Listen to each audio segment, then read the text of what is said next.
hope he's okay. That should be my first concern. Are these always on? Yes, they're always on. You have to push the little button for it not to be on. But then it's on the minute your finger comes up.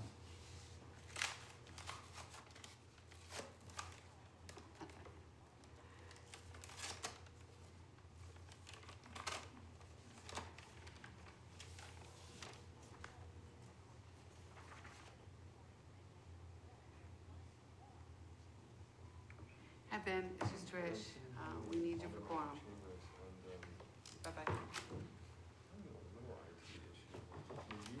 you gonna be able to log in shortly? Would you be able to share the presentation? So why is Karen here? No. You don't have any police? Yes, we do. The ACL. And I could do next slide. The ACL, yeah. I think it's towards the end. I'm gonna go grab it. It is towards the end. Amy's shaking her head. Oh, here he is. Oh, she's in the middle? Okay, Ben is here? Oh, thank you. Okay, I'm gonna hit record. All right, is there anything on your agenda? How many items do you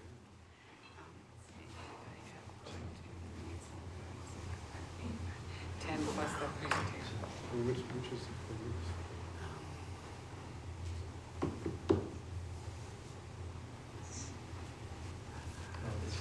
Oh, yeah.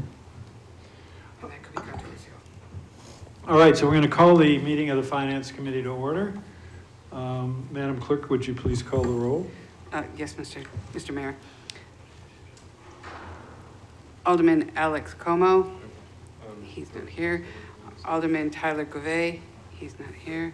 Alderman at Large Ben Clemens. Here. Alderman at Large Gloria Timmons. Here. Alderman at Large Melbourne Moran Jr., he's not here. Alderman Patricia Klee, I'm here, and Mayor Jim Donches. I'm here, and we also have President Wilshire. Thank you. So first item on the agenda is public comment. Is there any member of the public who wishes to address the committee? All right, so we're going to have a discussion, a presentation regarding community power, and I'd like to thank everyone that's been involved in this over a long period of time, led by Doria Brown, who is our energy manager. Doria, there you are. President Wilshire was on the aggregation committee. Larry Lutton in the audience was as well. Thank you very much. And Deb Chisholm in the audience was involved, sustainability manager. So we really appreciate your help. But now we are going to go ahead so that we can hear from Community Power Coalition of New Hampshire regarding how this would work and what it would mean for the customers of Nashville. So with that, I will turn it over to Ms. Brown. Hello, thank you for having me here today to talk more about community power. I know I've been in the aldermanic chamber a lot lately. Closer to the mic, please. Or, There we yeah, go. you can bring it closer to you, yeah. I always have a hard time with the mic. I don't know what it is. Just bring it closer and they can hear you. Can you hear me now? No? I don't know how much closer I can get.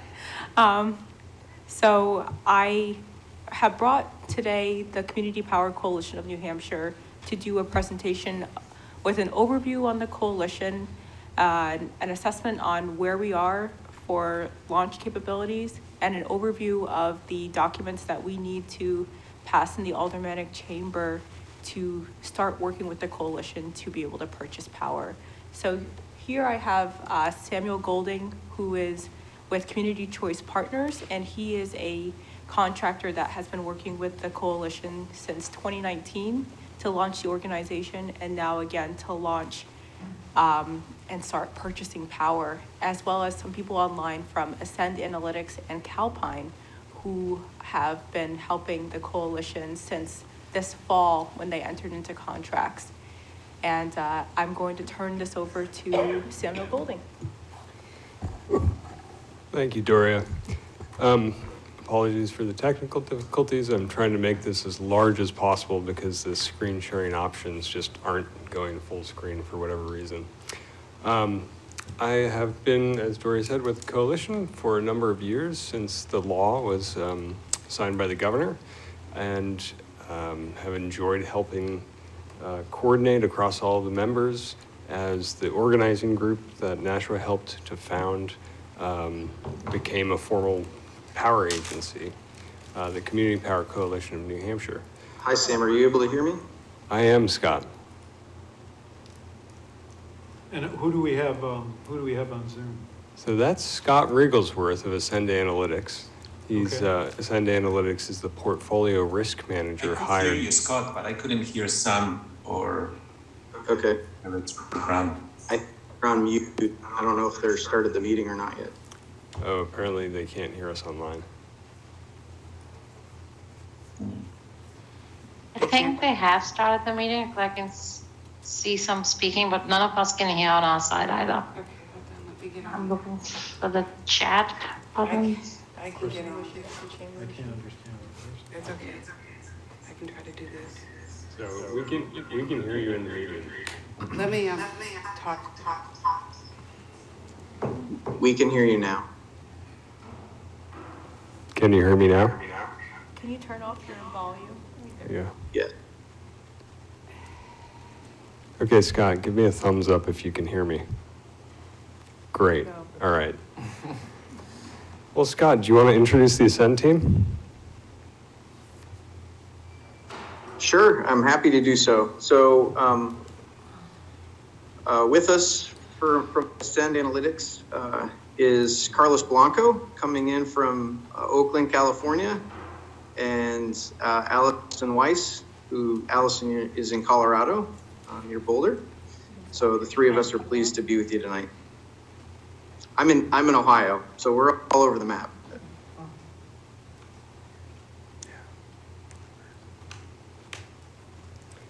Okay, and is Josh, are you online? Do you want to introduce the Calpine team?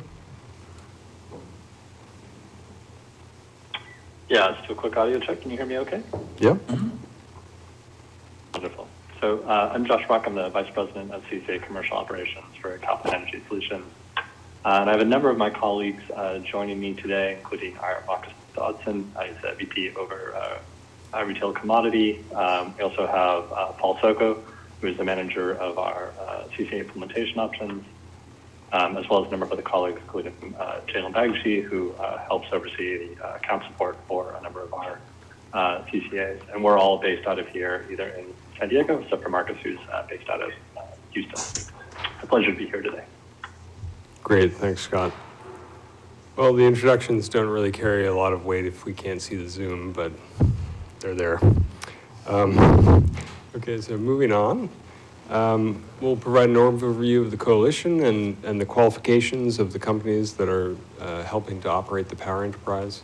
Ascend Analytics will walk through their technical assessment and updated financial forecast. And then we'll conclude by kind of walking through the process for members that are launching with the first wave of Community Power Program service in a few months. All right, let me interrupt just for a second. So we also have Alderman Jetty from Ward 5 has just joined us. Thank you. Thank you. And I'm sure you've all heard this before, but Community Power is yep. Okay. Community Power allows municipalities and counties in New Hampshire to contract for power supplies on behalf of all customers within their municipal boundaries. And if they haven't already selected a competitive supplier, if they're just served by the utility, they're all sent opt-out notices, providing them with the rates and the product content of the new power supply option. And if they don't opt out, they're automatically enrolled in the new program. And beyond that point, they may opt and switch to a competitive supplier or back to the utility without any sort of penalty just on their next regular billing cycle. Customers served by competitive suppliers may also join by opting into the program at any time in the same way. And the Eversource will continue to deliver all the power and maintain the poles and wires. And the extent to which the community power program is able to create new value for communities beyond just commodity supply. Really, if they can roll out new programs, if they can facilitate the development of new projects and infrastructure to enhance resiliency, to further a community's broader policy goals, really depends on the capabilities that the Community Power Agency has contracted for. And so that really drove a wide range of people across the state 3 years ago, including Doria, to come together and design a real power enterprise that could meet a broad array of local policy goals. The board is now 27 members, 27 towns and cities, and 1 county have joined to date. There are 6 committees: the Executive, Finance, Risk Management, a CEO Search Committee, Regulatory and Legislative Affairs, and then Member Operations and Engagement. The growth has, so membership has doubled over the past year since incorporating in October of 2021. It's now, there's an additional 45 municipalities interested in joining the coalition potentially over the next year or two, really. So if you estimate the load volumes of those interested communities and add them to the current members, that would actually shift enough default electricity load out of the incumbent distribution companies and make the coalition the largest load-serving entity in the state.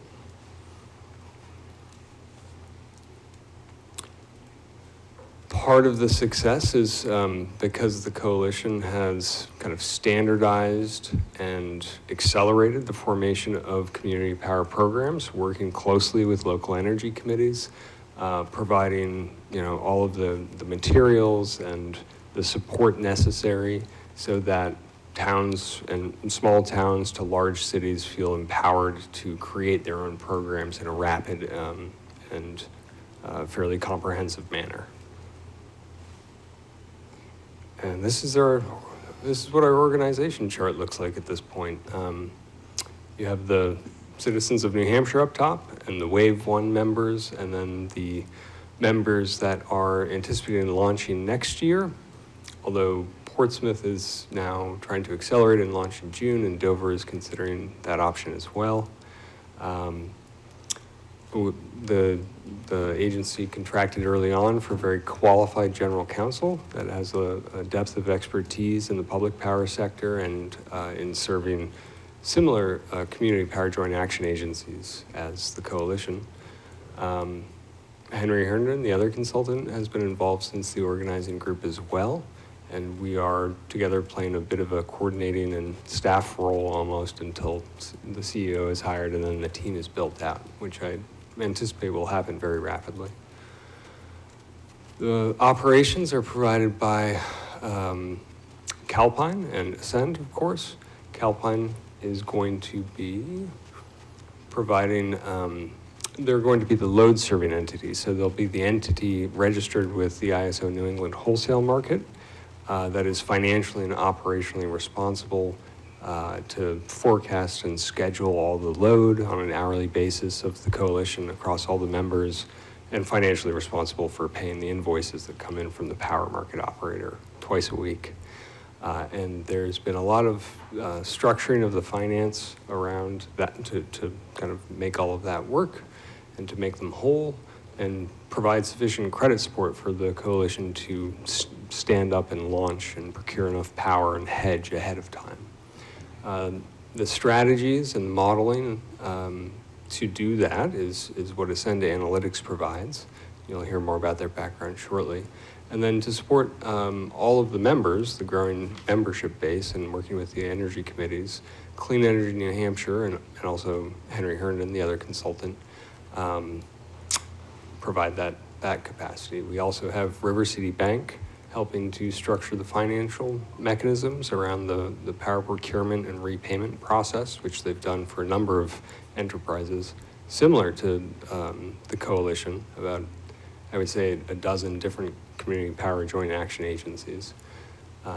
Calpine and Ascend also have a depth of expertise and qualifications serving community power joint action agencies as well.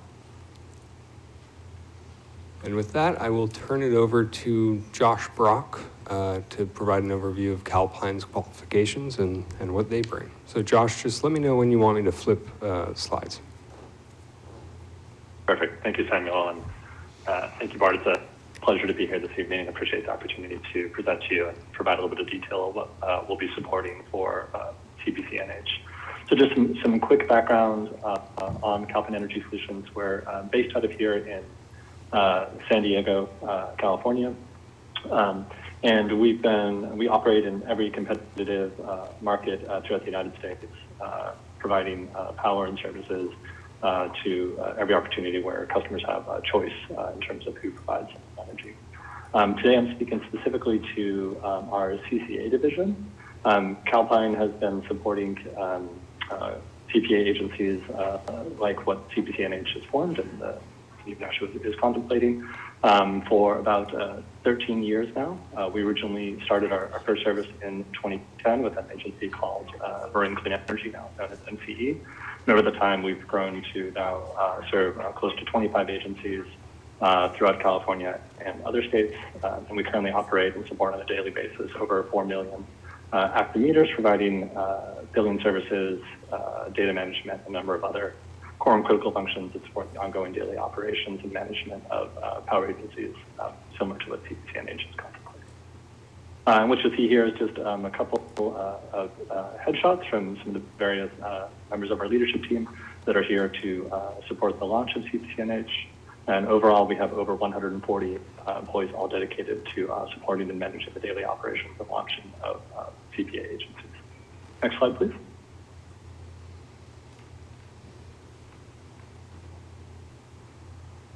So going just into a little bit of detail, Samuel already covered that Calpine will be providing the wholesale services, the load serving entity and market participant services, that is the integration of the wholesale market in the ISO New England, Josh, as well as the necessary credit support. Could you speak up a little bit? Yeah, and let me try and make an adjustment here. Is this any better? Slightly. Okay.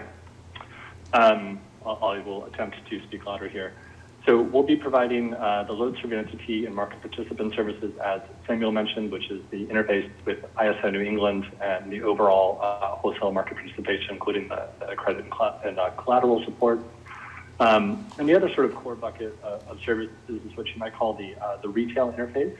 This includes some of the services that might sound more familiar, which includes call center services and customer noticing, so that as the CPA stands up, as customers get notices, they'll have questions, they'll want to make choices around what they want to do. And so we manage that interaction, both in terms of taking the phone calls and responding to the emails, but also providing the technology backbone that allows for those options to be managed streamlessly. And the other core work that we do is sort of bucketed under what you would call as utility data management. And that's the process of taking the raw meter data that you receive from the utility and transporting that all the way through to translating it into an actual bill, making sure that that bill gets onto the joint bill or the consolidated bill with the customer and passing that all the way through to make sure the bill gets settled. One of the important and perhaps underexplained portions of this work is there's a core and critical role that's played around viewing the utility data, validating its accuracy, and using that to both ensure that you're billing customers accurately, but also using that data as the core into your procurement, both short-term and long-term, making sure that you're buying the right energy and procuring it as appropriate. And so that's a service that we provide to all of our CPA partners throughout the United States, and something that we'll be set to provide for CPCNH. And what you'll see on this slide is just some of the additional details. We have probably one of the most sophisticated billing engines in the marketplace that allows not only to copy what's currently being offered by the utilities in New Hampshire, but also the ability to offer much more complex options as both the market matures and CPCNH and its member agencies decide to implement or manage more sophisticated rate options to encourage different opportunities for your customer base. And then additionally, to touch on some of the other services that we've brought forward, we have a lot of expertise in things such as this independent monitor support, which is necessary for supporting NEM and managing customer-generated renewable energy credits.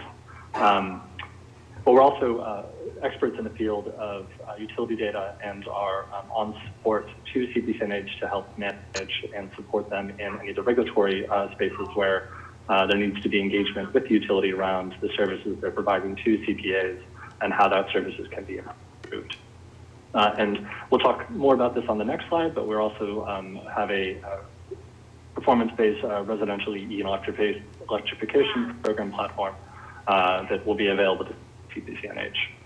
And importantly, Calpine has also offered to provide significant financial support to help ensure CPCNH is able to start up successfully. So we've included $750,000 in seed funding to the organization to help bridge the gap between pre-funding activities, which is where we're at right now, and power flow, which is anticipated to take place later on this year. And then as an organization that's dedicated to supporting local communities and clean power agencies, community power agencies, every year we do donate 2% of our fees back to local nonprofits. And so that's something that you'll be seeing on a go-forward basis. And we've also provided seed funding of $250,000 to support CPCNH deployment of distributed energy resource programs and procurement.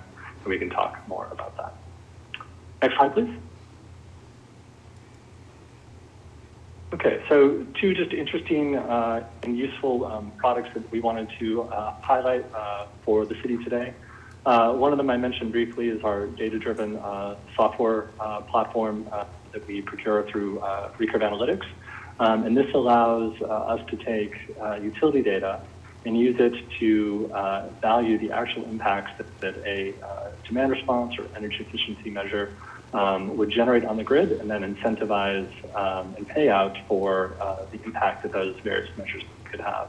This is a foundational element to allow organizations such as CPCNH and its partner agencies to roll out things like virtual power plants, but also to sort of take control of programs that you want to implement in your community and encourage customers to make choices that have the greatest value and impact. And while what's articulated here is the dollar impact, we also have the ability to value other sort of impacts. So, for example, you could value things like greenhouse gas emissions or impact on the grid, for example. So it's one of the newer tools in the market, and we're really excited to be able to offer this to the New Hampshire marketplace in the near future here. And then secondly, and equally as important, is we manage a significant amount of data in the process of our work. We have a very sophisticated data platform that allows our partners to access that data in near real time, as well as a number of tools and services that ensure that staff and support agencies at the CPA are able to access that data and support their customers, as well as use that data to answer and support various questions and core functions that come with management of the CPA agency. And I'll stop there, and Samuel, I can pass it back to you.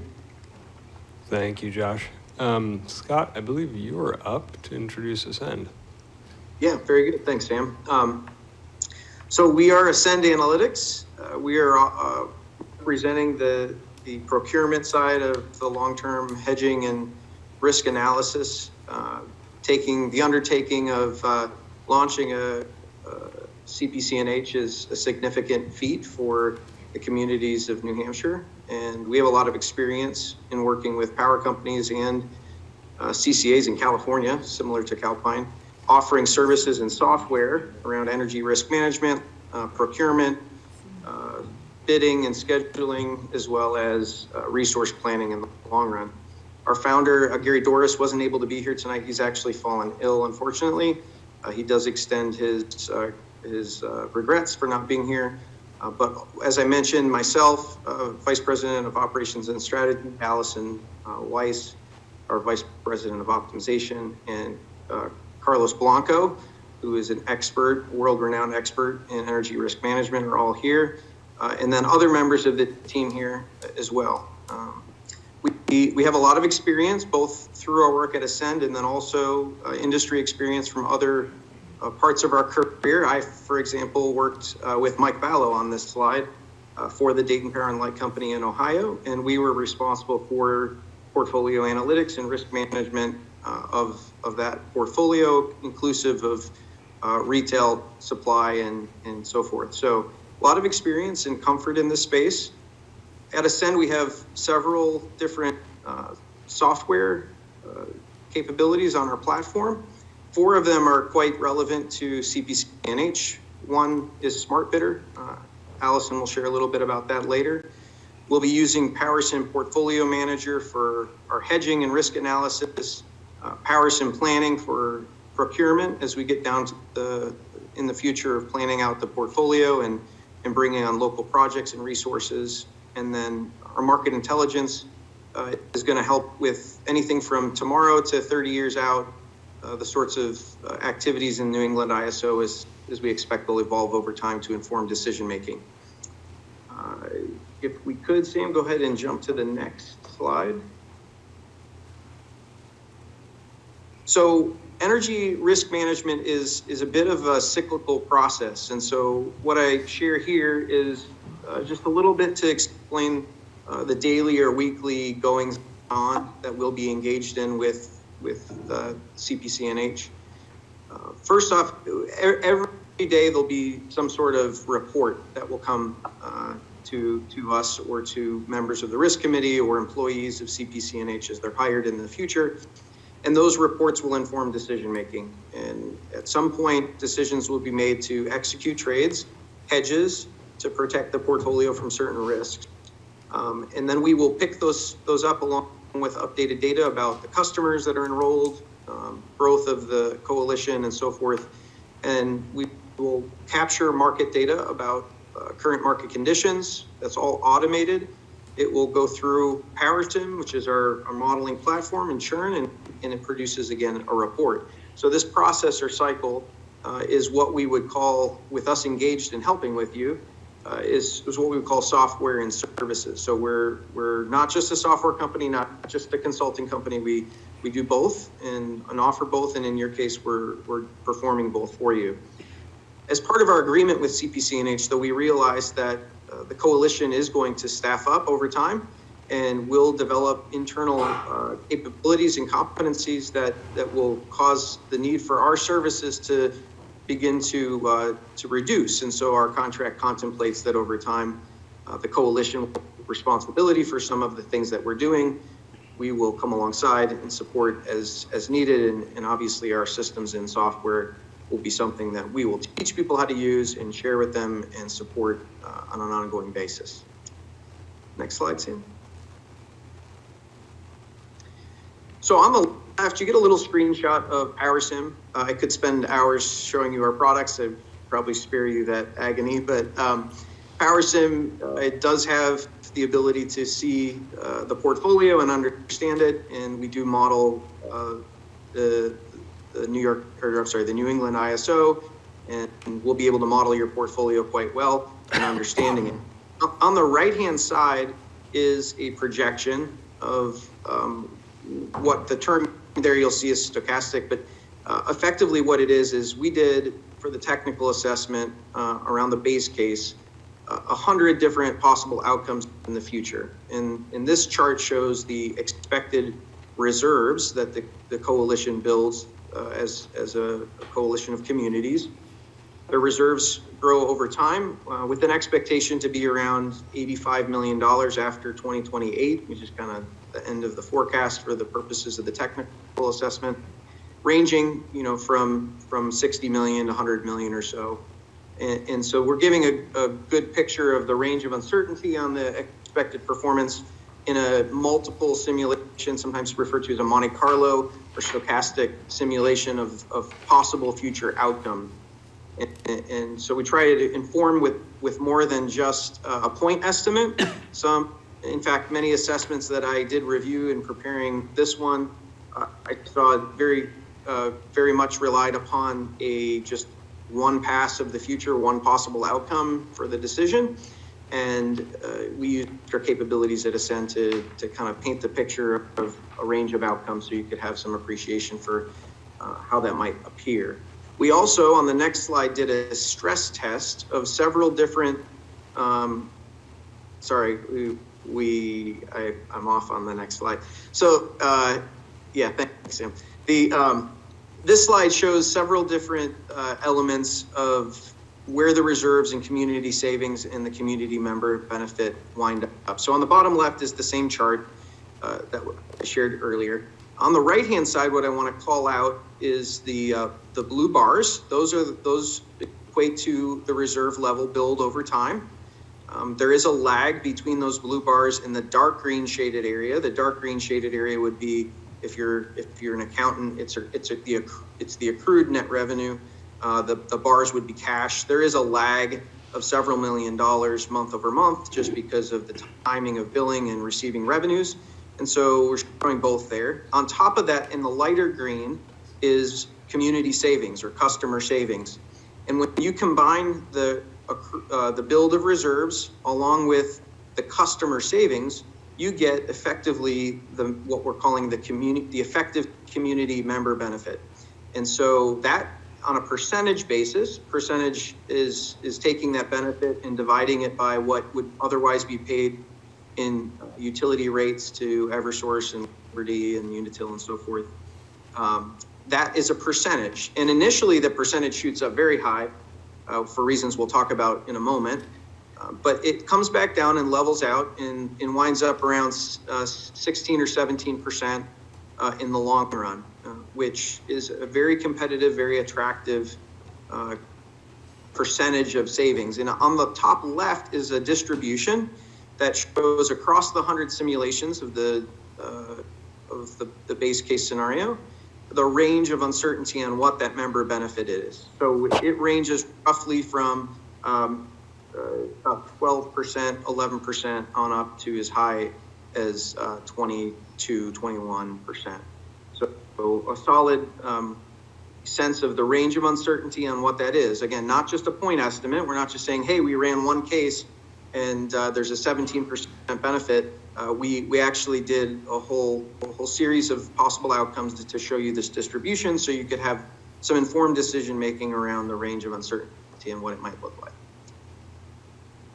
And there's some figures for you. So 60 million in customer savings, 85 in reserves, and that member benefit is around 16%, ranging from the 13 to 20.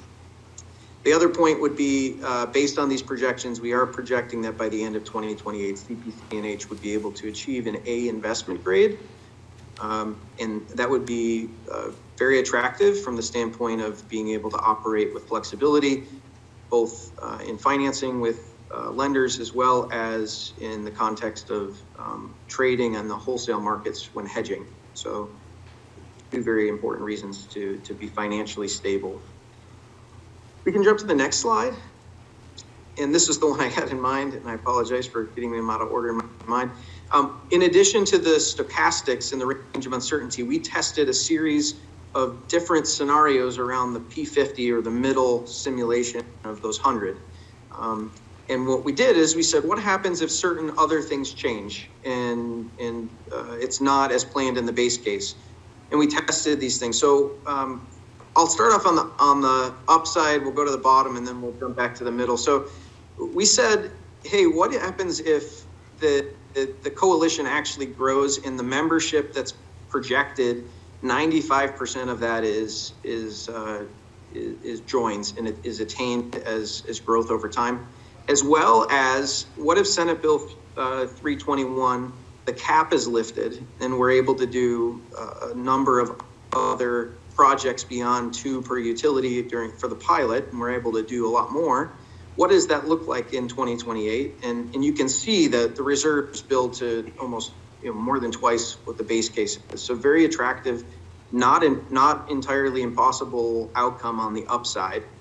And there's some other scenarios that are on the upside related to member growth and the cap being lifted and individually and doing the full Senate Bill 321. So you can get some sense around the upside potential.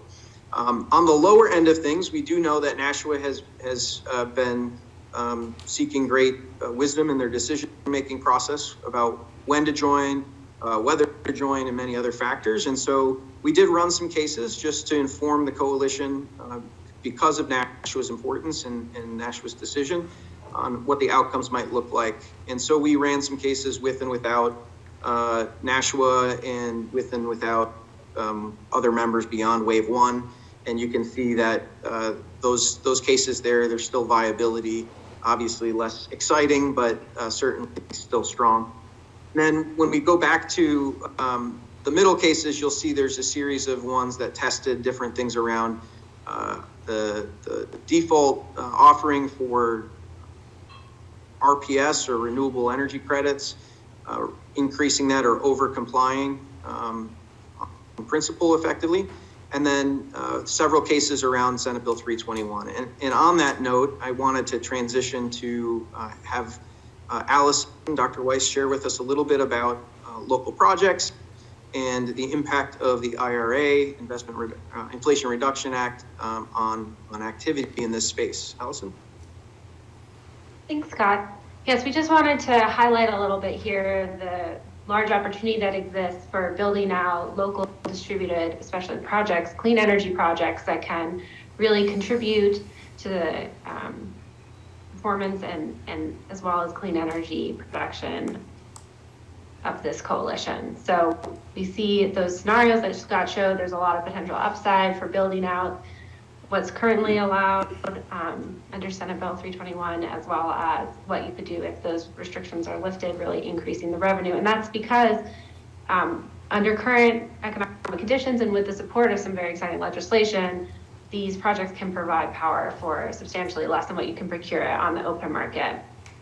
And so there's both this Senate bill that is going to support local generation, small scale generation, and provide additional benefits back to the project developers and owners, as well as under the Inflation Reduction Act, we have a series of tax credits that, while the ITC tax credit that provides 30% of the initial capital cost back as a tax credit is extended, we also have very exciting bonus tax credits that can be layered on top.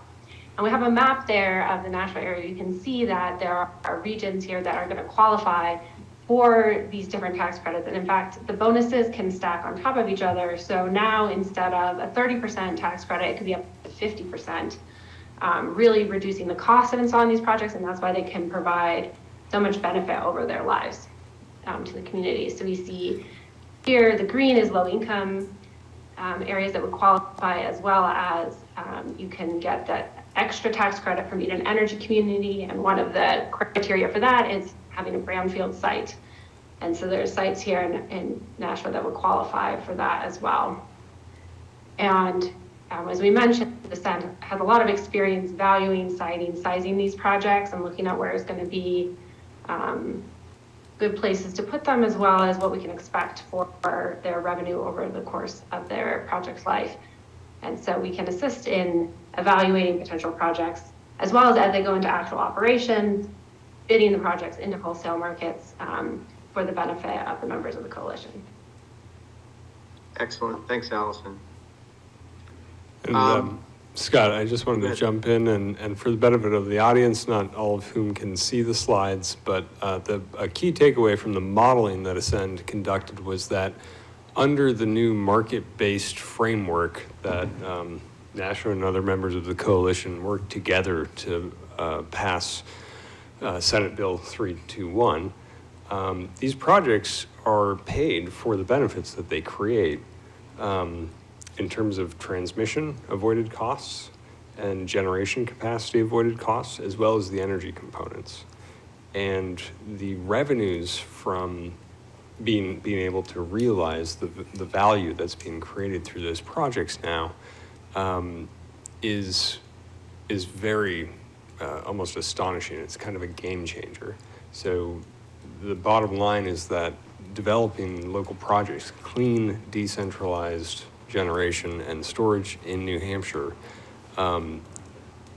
based on the economics, it's 30% less cost than continuing to buy wholesale power Right. and paying for all the infrastructure associated with that. Thanks, Sam.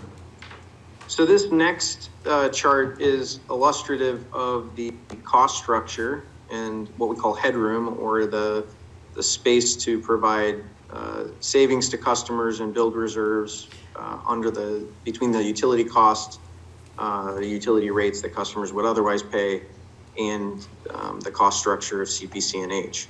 So a couple things here to note. Base rates are uniform across the CPAs, so with each utility, and would be maintaining a discount to utility rates. There's some deferred costs related to startup.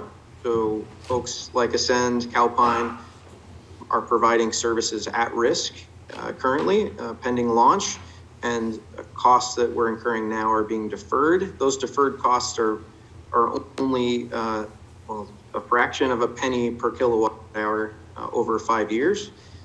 So it's pretty small, less than, again, a fraction of a percent of revenues that would come in over time.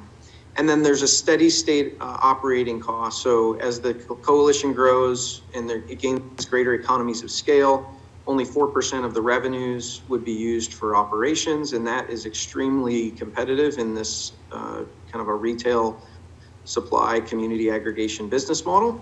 On the left, you'll see some bar charts, and I do want to call out, because I know you might notice it and wonder, the first period looks quite strong, and there is a significant market change that happened after the utilities, namely Liberty and Eversource, cleared their residential or small class utility rates. The forecast for the winter became much more mild, and gas prices fell precipitously, drawing down power prices. And so where the rates were set when prices were high, prices are currently low in relative terms. And so if the coalition does launch and we're able to execute procurement and hedge, we would effectively be able to roughly serve at around $100 a megawatt hour for the first 4 months, while realizing revenues of maybe, I think it's in the ballpark of $80 a megawatt hour, and saving customers around $20 a megawatt hour in that range there. Then later, over time, it somewhat normalizes and looks more like a normal going concern of an energy business. And on the center pie chart, you can get an idea of, over that time frame, what do the kind of relative costs be? Energy obviously being the most significant, but then you can see around in the neighborhood of 11% in reserves, and additionally another 5%, 6% in savings. So you're getting to that 16, 17% of member benefit there, aside from the other ancillary costs, capacity, and operating expenses. On the right-hand side, you'll see a bar chart, and that gets at that, I was probably rounding up to 20 cents. It gets at that 17% savings, 4% operating, and the remainder being related to supply. So you get a good kind of simple picture of what that headroom looks like. The box around all of that is effectively what the utilities are charging customers at the retail level. You want to go to the next slide, Sam, and I'll wrap up this section quickly. Again, on the left, that chart looks just like one earlier. What we did here, though, is we said, okay, what if the coalition was only Wave 1 members, and they decided they only wanted to fulfill the CPAs that joined in Wave 1 only wanted to fulfill the commitment of joining for a 3-year period. What would it look like at the end? At the end of all of that, they will have saved their communities roughly $12 million in electric bill savings. They would have accrued 20 to 30 million in reserves between the net income and the timing of cash flows and the reserves at the end of 28. And then the percent benefit is actually much stronger even than the 16 or 17% we discussed earlier. It's 19 to 20%, where the community member benefit is landing. So very strong. On the right-hand side, and to highlight somewhat of, if you're not aware, there's some hurdles that are being addressed with the utilities and the launch and delay of the coalition and or Nashua, for context here, is quite expensive. I would estimate it's about $1 to $2 million a week in value that is lost from any sort of delay from the original anticipated launch date. And so that you can see there that if all members delayed until June, it would be in the neighborhood of a $10 million cost to do so. And you can get a sense for Nashua if you were able to launch in April with all the members versus if you were able to do so in May versus if you were able to do so in June. So you get a little bit of an idea here of the value of Nashua to the coalition at launch, as well as the impact of timing. And with that, Sam, I'll pass it back to you. I may chime in on a slide later, but I think this is back to you. Okay. Well, I've had a very active time being the person managing these slides and trying to zoom in on all the graphs for everyone, by the way. So now we're coming to the final section, and it's all about walking through the agreements that Nashua and all the other members execute to enable taking community power service from the coalition, and the kind of practical process between now and launch and how that would play out and relate to these agreements.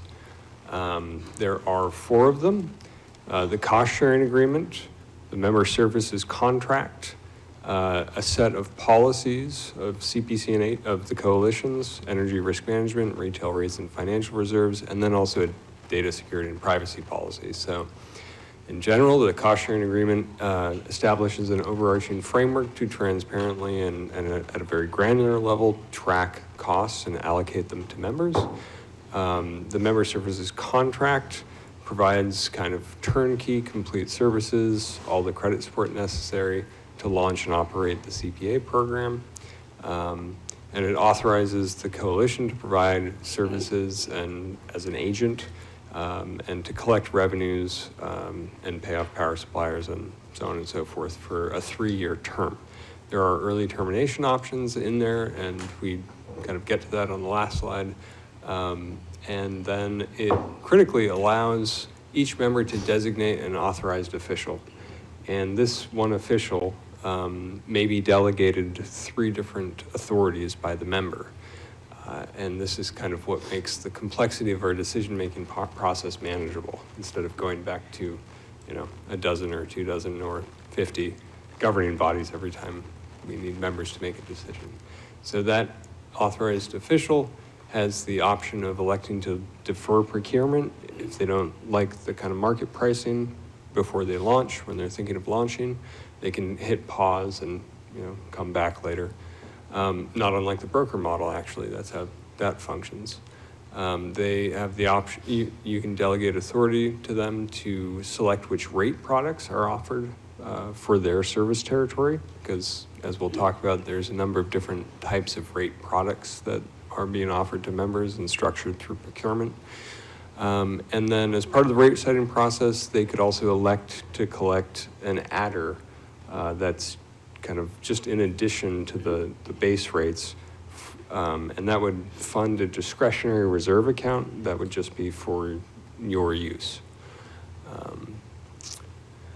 All of the services are carried out in accordance with board-adopted policies, and energy risk management, how rates are set, how the portfolio risk is managed, how financial reserve targets are set and maintained over time.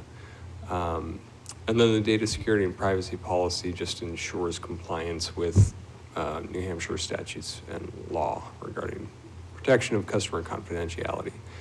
So this is a very busy slide because I've attempted to kind of put on one slide the entire kind of enabling process and all of the kind of formal actions of each member and also the different committees and the board of the coalition between now and the launch of power service.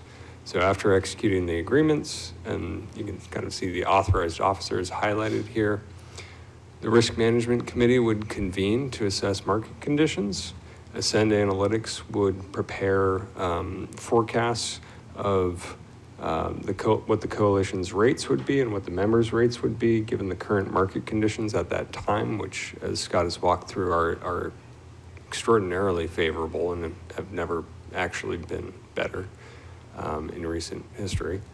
And at that meeting, if any authorized officer wants to defer their procurement and delay the launch of the program, they can. If not, then the Risk Management Committee authorizes Ascend to go and procure power.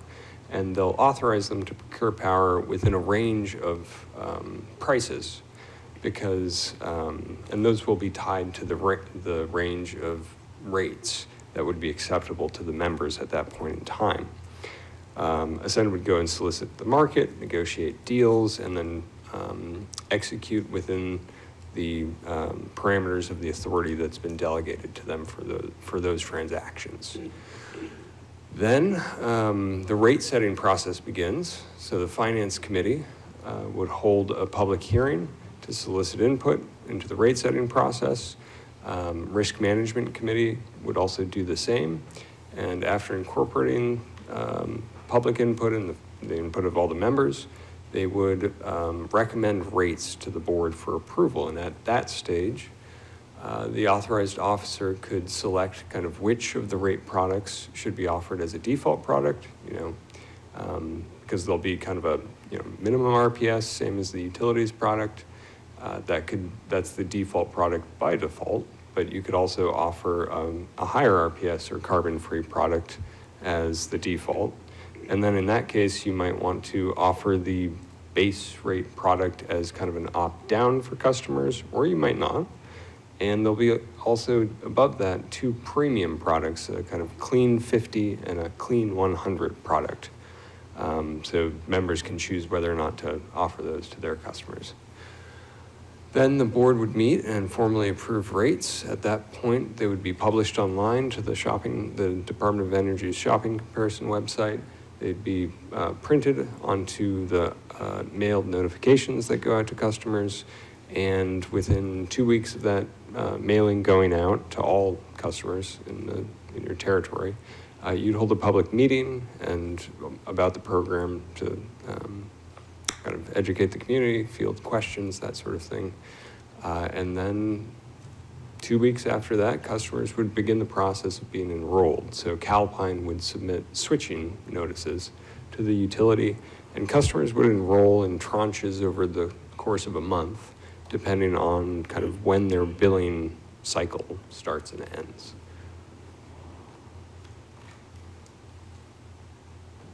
Okay, and so Scott, the next 3 slides are talking through some of the key elements and concepts that are in the risk management policy, the retail rates policy, and the financial reserves policy. Scott, do you want to jump in? Actually, Sam, I can now. Carlos is going to jump. Good. I'll take this slide. So good evening, everyone. All procurement activities are going to be governed by the energy portfolio and risk management policy, as well as the regulations that has detailed processes, limits, controls, oversight, roles and responsibilities. And those policies and regulations have been recently approved by the CPCNH board, and they are available on their website as well. So one of the key items is to manage the market risk exposures for CPCNH of any load that needs to be served. And one of the limits that are going to be in place is a set of hedge ratios, which means that once rates are set, Ascend will need to procure power based on a particular percentage range, depending on market intelligence, portfolio conditions, and how well we're doing relative to budget. There's a set of considerations trying to ensure that we actually control that risk to a manageable amount, and we have some limits in terms of how much risk we're taking at different stages. So here you can see as the closer that we get to the delivery months of that power, we're gonna monitor those those loads closer and those hedge ratios. And the base is this 100% line. That's just based on volume. One of the things we're going to try to do is manage not just the volume, but the value of the portfolio, which is going to require sometimes to hedge above those levels or below the 100%. And that's one of the areas that are seen in stochastic models and provide a competitive advantage in terms of knowing what are the optimal ways of hedging the portfolio. And on top of that, we're going to be working very closely with CPCNA Risk Management Committee by providing all kinds of reports, information that they need to approve those hedges. Any hedges that are made will need to be approved by the chair of the Risk Management Committee. And there'll be the ability to take some balancing trades for the cash month or the month where those deliveries are taking place if we need to make quick decisions, and those trades would be approved by the CEO. All those processes are detailed in both the policies and regulations, and we welcome any comments or any questions that may come up from those. Sam, if we can pass the next. Right, some of Sam mentioned we have a EPRM policy. There's also a financial research policy and a rates policy. The financial research policy sets a set of targets, both a minimum target level and a base target level that will be achieved in 3 and 5 years respectively. So as we're building up reserves, we're going to be monitoring very closely the ability to meet those reserve levels. And that's a base case scenario. We may be able to meet that faster if conditions are favorable. But the key point is that we're going to be monitoring not just the gross margins of the program, but the ability to contribute to those financial reserves, which are going to provide a lot of flexibility in the future, and also the ability to finance future local projects as well. Sam, if we can move to this one. So I think, Scott, I think you're coming in now, or maybe Sam? Yeah, so Sam and I can discuss this slide, but effectively on the left-hand side is that cost structure that I shared earlier across the horizon of the 5-year period in terms of the breakdown and the various costs, and that feeds into rate setting.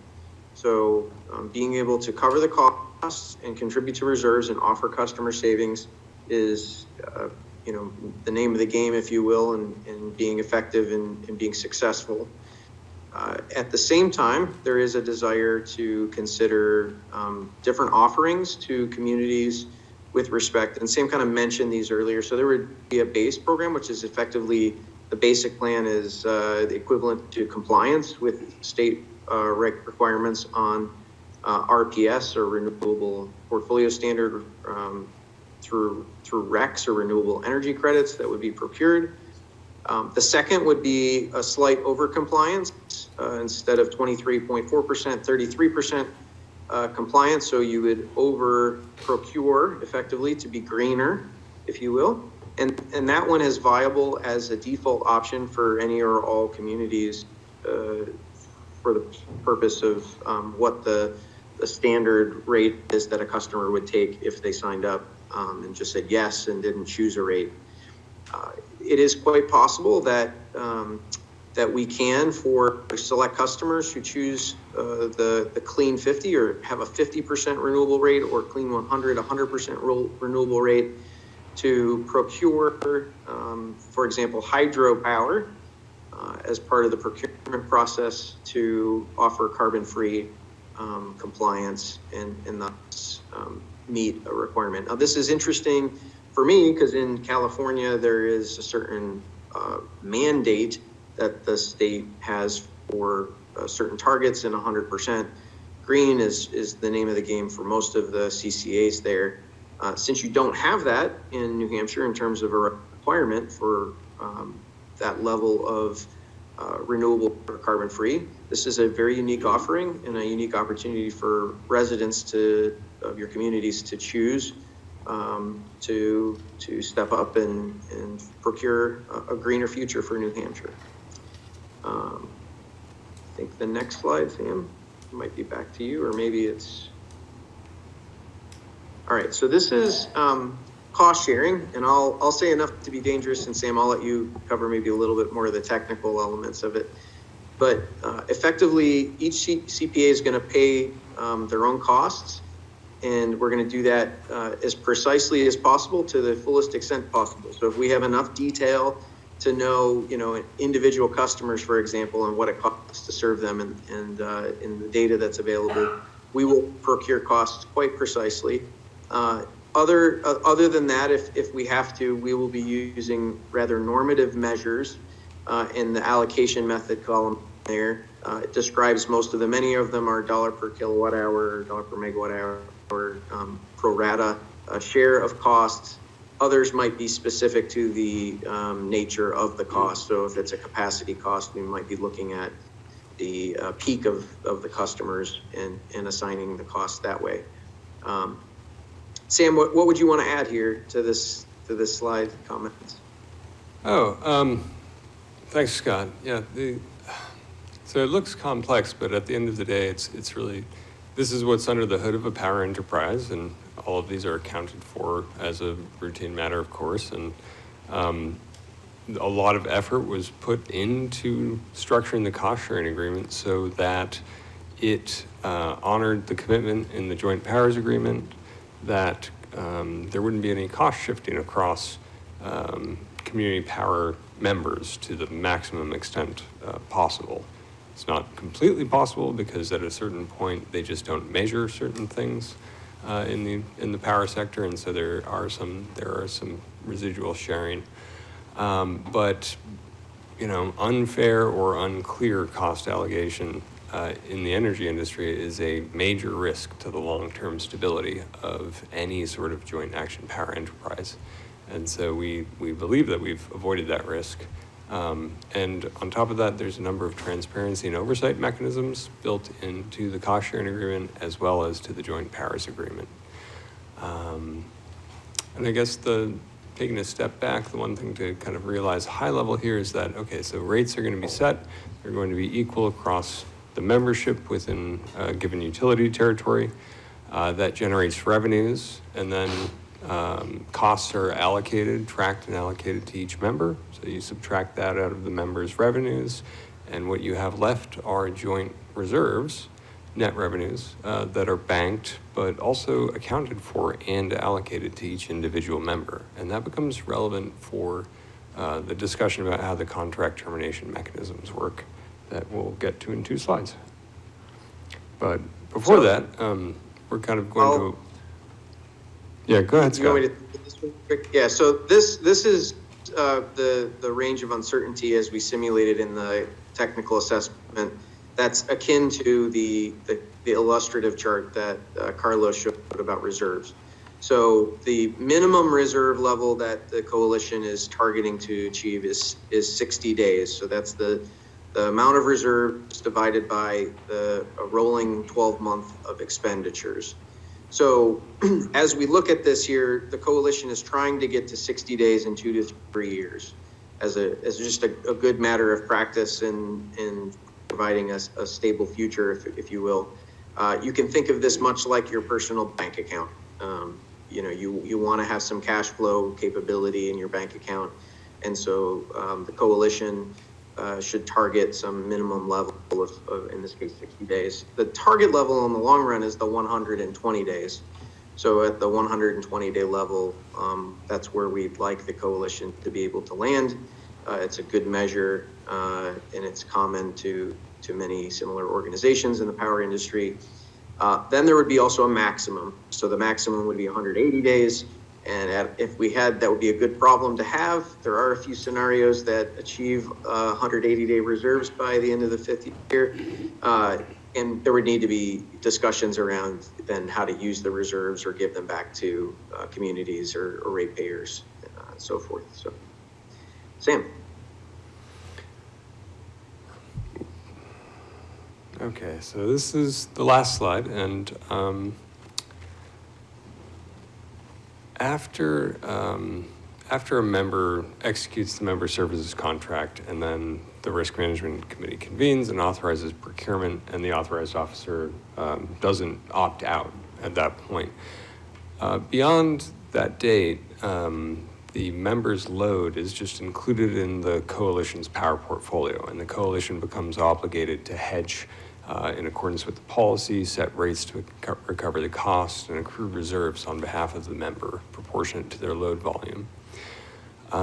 They'll do that very actively, meeting every month or as needed based on contingencies.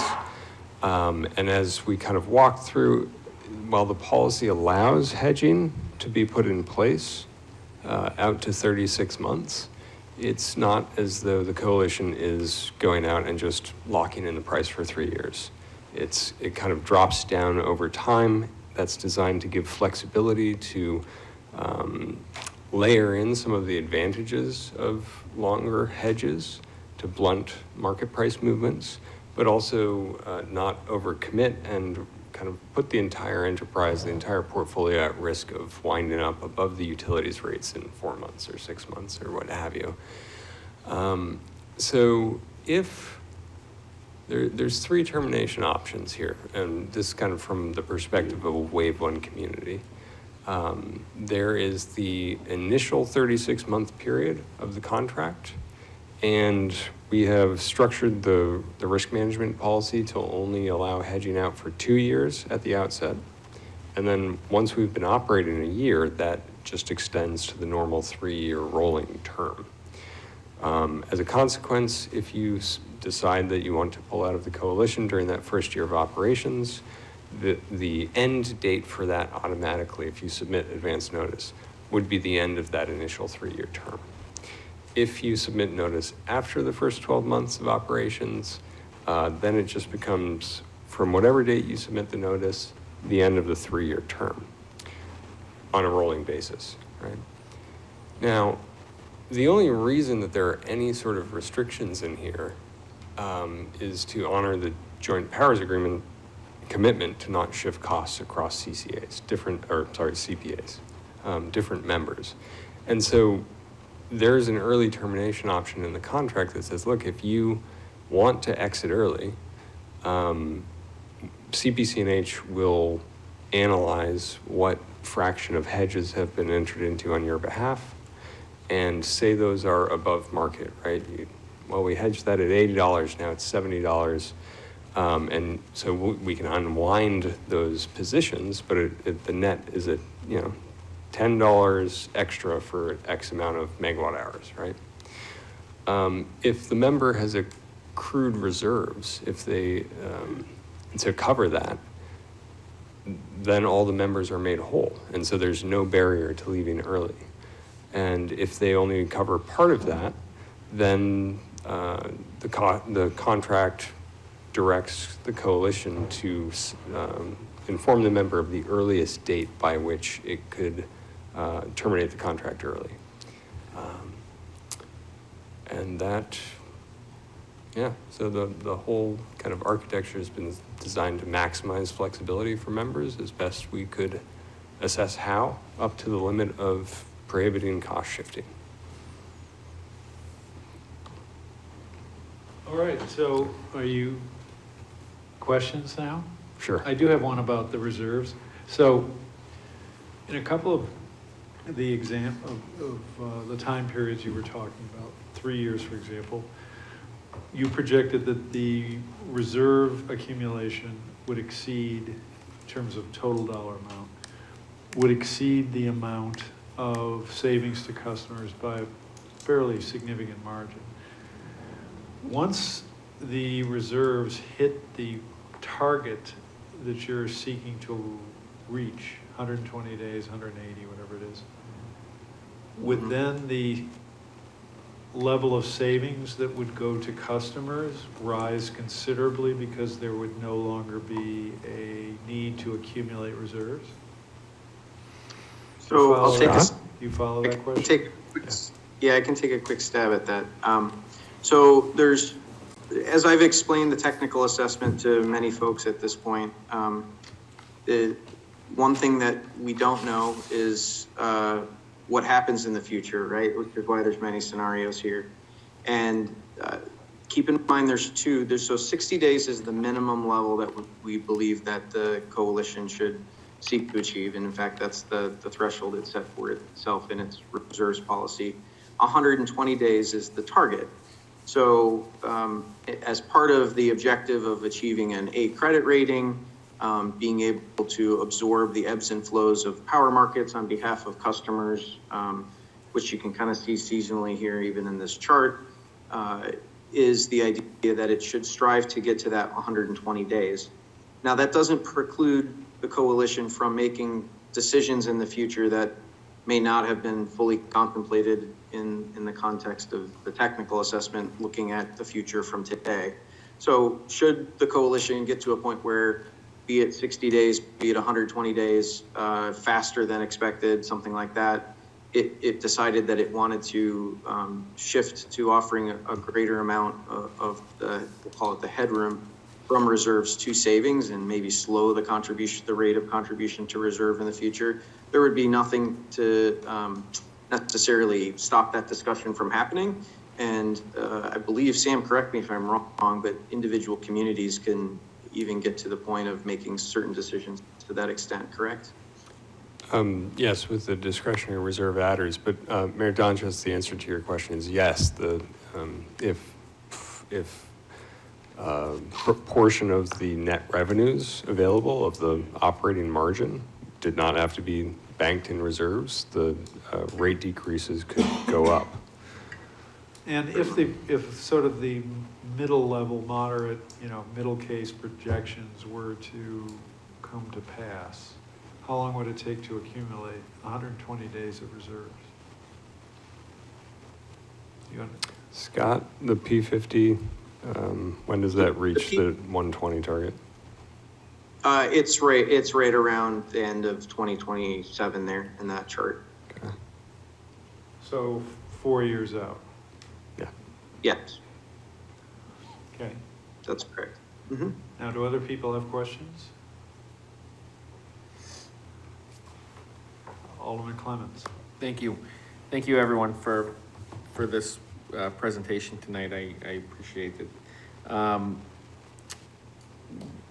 And forgive me if I missed this in the slide or if it was said before, but what are the upfront costs to the city to get into this, or are there none? Yeah. Thanks.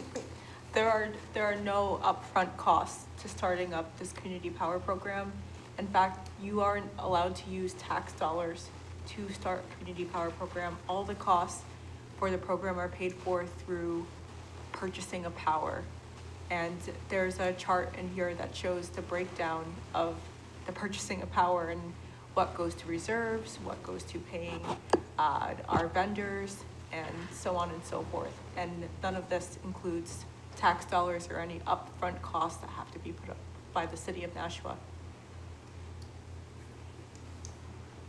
Alderman Clemens. Thank you. I thank you for that. I think that's an important piece that that's very attractive to the public, in addition to the fact that we probably are going to be able to help people save a lot of money on their energy bill. So thank you so much. All right, can I go back to the reserves? So just, you may have covered this, but let's say you get the entities that are projected to come into and share in the coalition, the various communities. And over time, 120 days of reserves are accumulated. What is that figure? How much is 120 days? Is it, 100 million, 10 million? Sure. How much money are we talking about? So the 120 days that are shown there, Sam, I don't know if you can jump to one of the charts that actually shows the reserve number on it. So this is the days, but the actual number, we could look at the end of 27 and get a sense of where it is at the end of 27. One of the earlier ones, I think, has it with the green charts. If you could jump there, Sam. Yeah, this is the Wave 1 members. There's a similar one to this. Yeah, there you go. So if we were to look, and just eyeballing it, if we were to look at the end of 2027, it's roughly $60 million. That would be, so that's the end of 28. But if you go a year back, the end of 27 is around $60 million in reserves, roughly. And this is 120 days of what? Paying for, Revenues could Yes. just stop coming in and you could pay that many days out of the of reserves. power purchases? Yes, Yes. and the non-energy operating expenses. And by being 120 days, it is, I'll say, flexible to the number of communities that join, because if there's more communities that join, then the cost in absolute terms will be greater, but there will be a greater participation and greater revenues and that sort of thing. So if there were a smaller number, it would be a smaller pot of dollars and still be 120 days. It's a flexible metric in that regard. Yeah, and there's, I'll just add, there's kind of two functions of reserves, well, a bunch of functions, but rate relief, managing unanticipated expenses, just maintaining fiscal stability and liquidity for the enterprise. And that that creates two benefits, both of which have a fairly important financial payoff for customers. The first is that in the absence of reserves, some other entity is kind of extending credit to ensure that you have sufficient liquidity, and that can be quite expensive because if you exceed your credit support and you go bankrupt and you exit the market, and then suddenly your revenues aren't coming in, it obviously places the lender in a bad spot. So the cost of capital for power enterprises that don't build up their own funds can be a non-trivial cost. That is being avoided fairly rapidly through the accrual of reserves for the coalition. The second benefit is because it not ensures, but it strongly supports and is the key to kind of representing that the coalition will be a long-term viable counterparty to any sort of project developer that enters into a contract to build new projects, which often require a contract of being repaid over 10 years. The coalition will be able to, on behalf of members that elect to participate in new project developments, be an attractive counterparty and be offered proposals to build local projects and hopefully at very competitive terms and power prices. Alderwoman Clee. Thank you, Mr. Mayor. You used a term called adder. I assume that means that instead of paying X amount of cost per kilowatt, we would pay like a penny more, and that would be banked, and that would be called the adder. Is that correct? In the event that your authorized official or your governing body, actually the contract allows both, elects during any of these future 6-month rate setting cycles to collect discretionary reserve solely for Nashua's use, then it would be exactly as you described. It would be an amount of, it would be a adder on top of the base rate, and customers would just be charged that combined rate for the power product. Yeah. And this would then go into the reserves, which in some respects could make the reserve build faster, or is this our reserve versus the reserve of the entire CPC, right? It would be your reserve separately. reserves, okay. Yeah. And because the joint reserve is going to be kind of pledged and it's restricted in terms of its use. And then with power supply contracts, you often have to post collateral or enter into covenants where they, say things like, well, okay, you have a great financial reserves policy, but you're going to have to sign this contract that says you're not going to change it and put the money over there. But that wouldn't apply to the discretionary reserves. Okay, thank you. Questions? Alderman Jettie. Thank you. So I hate to admit that, that my knowledge of how all this works is very limited. I know when I flick the switch on at home, the light goes on, hopefully. And that there are wires that leave my home and somehow they connect to something that generates the power. And I'm not gonna ask you to explain that because I don't want to waste everybody's time. I'm sure other people understand that. But I was, currently we have the option under the current setup of choosing our power supply from someone other than Eversource, and the company that we've chosen gets their power from renewable sources. And I know the city has declared its intention to get away from fossil fuels.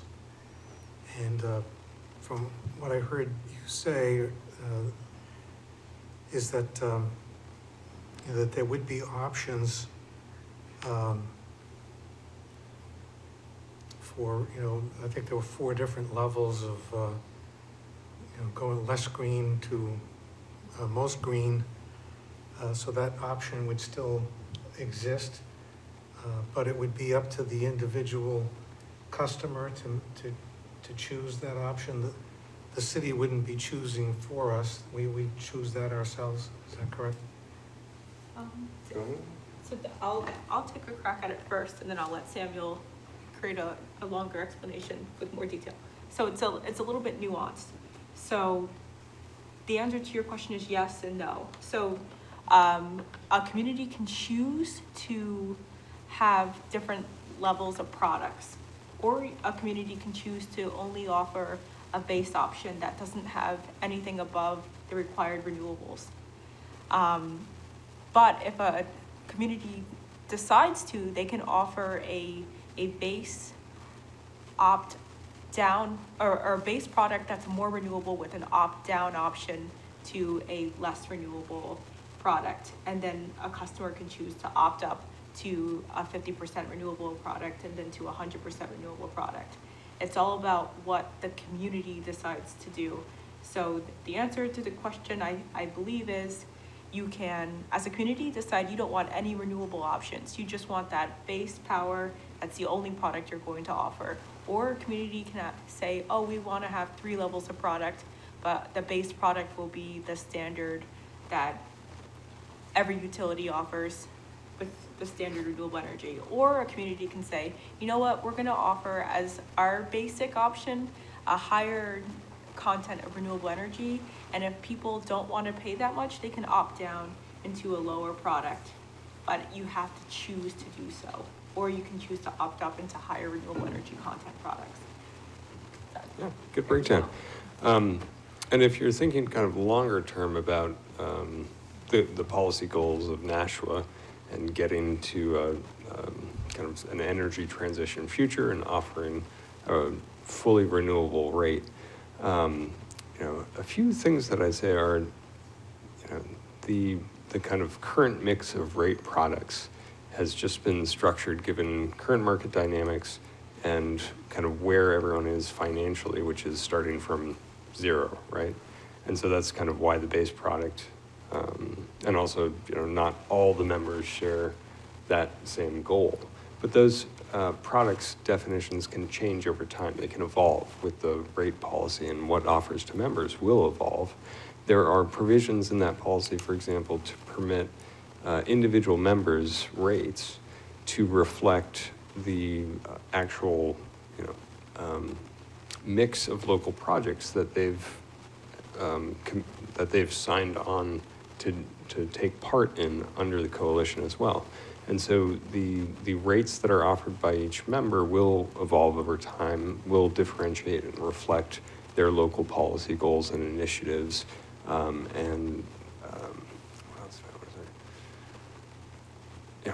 I guess that's probably a long enough answer. If a customer is with an alternate provider. What's that?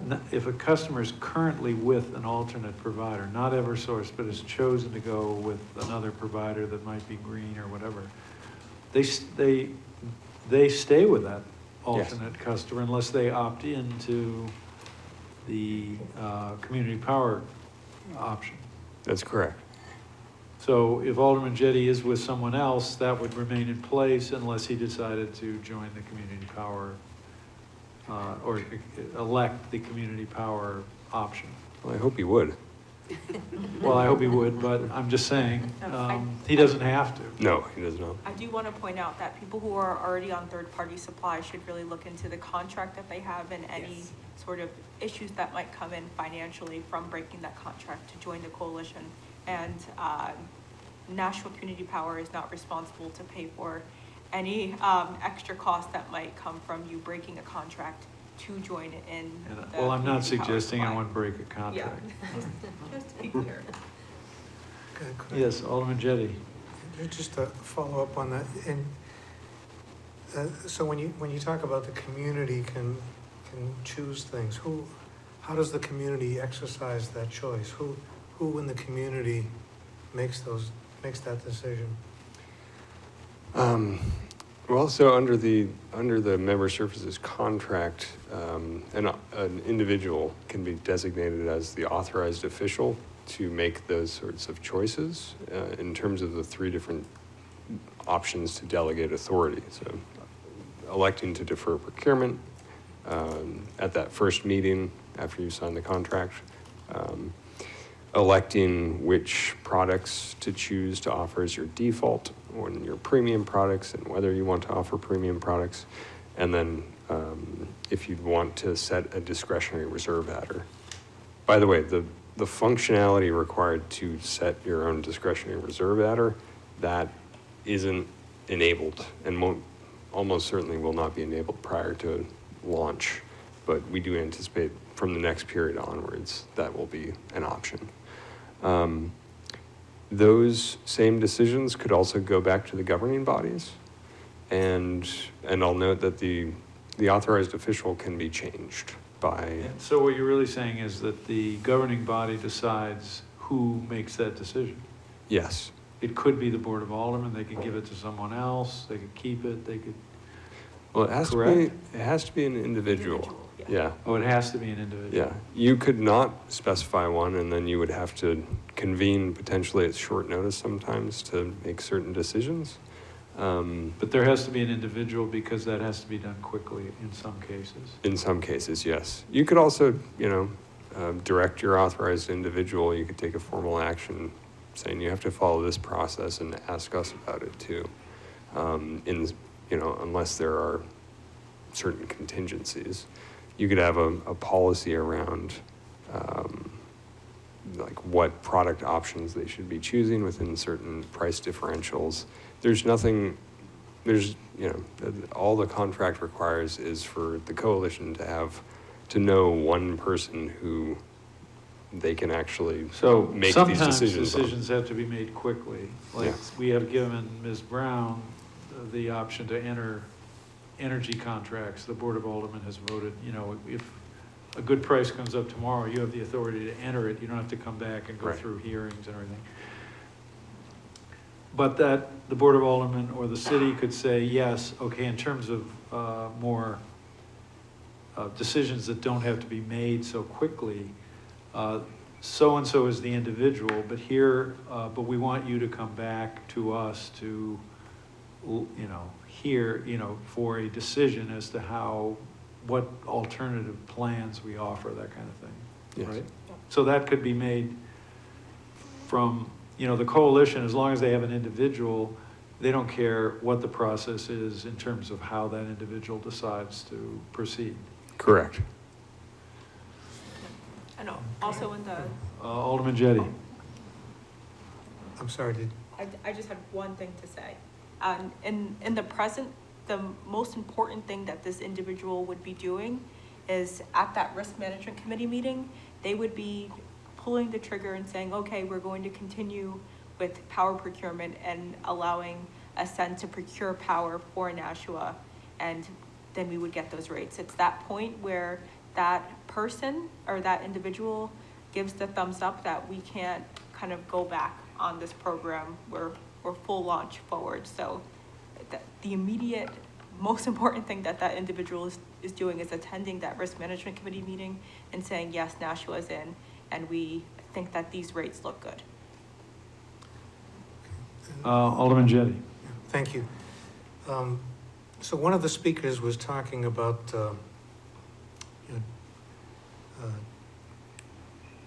I don't know if they were called tax incentives or rebates, or, it sounded like, different programs to encourage, solar farms or wind farms or, I suppose hydro dams.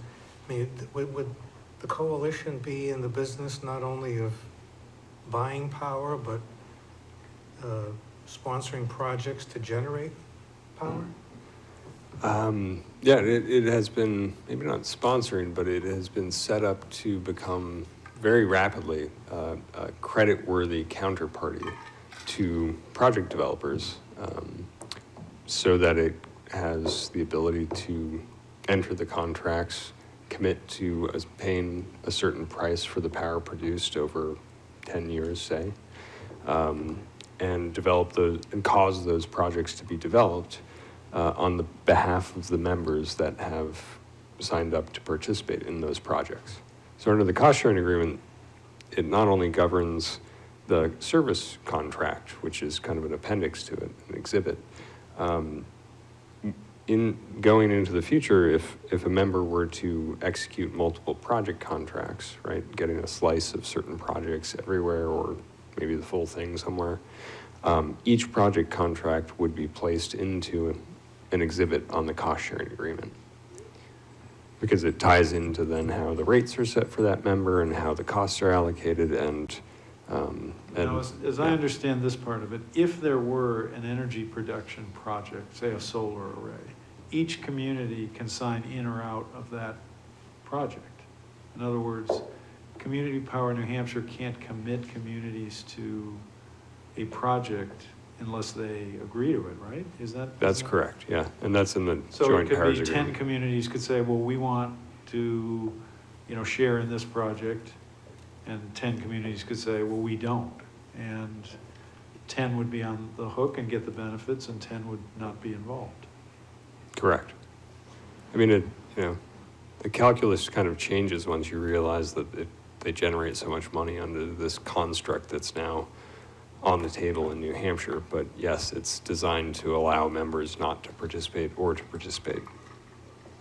At their option. Yes. Thank you.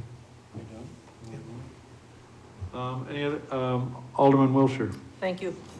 So my question is more for you, Doria, about what next steps are here in the chamber to get us launched by April 1st. I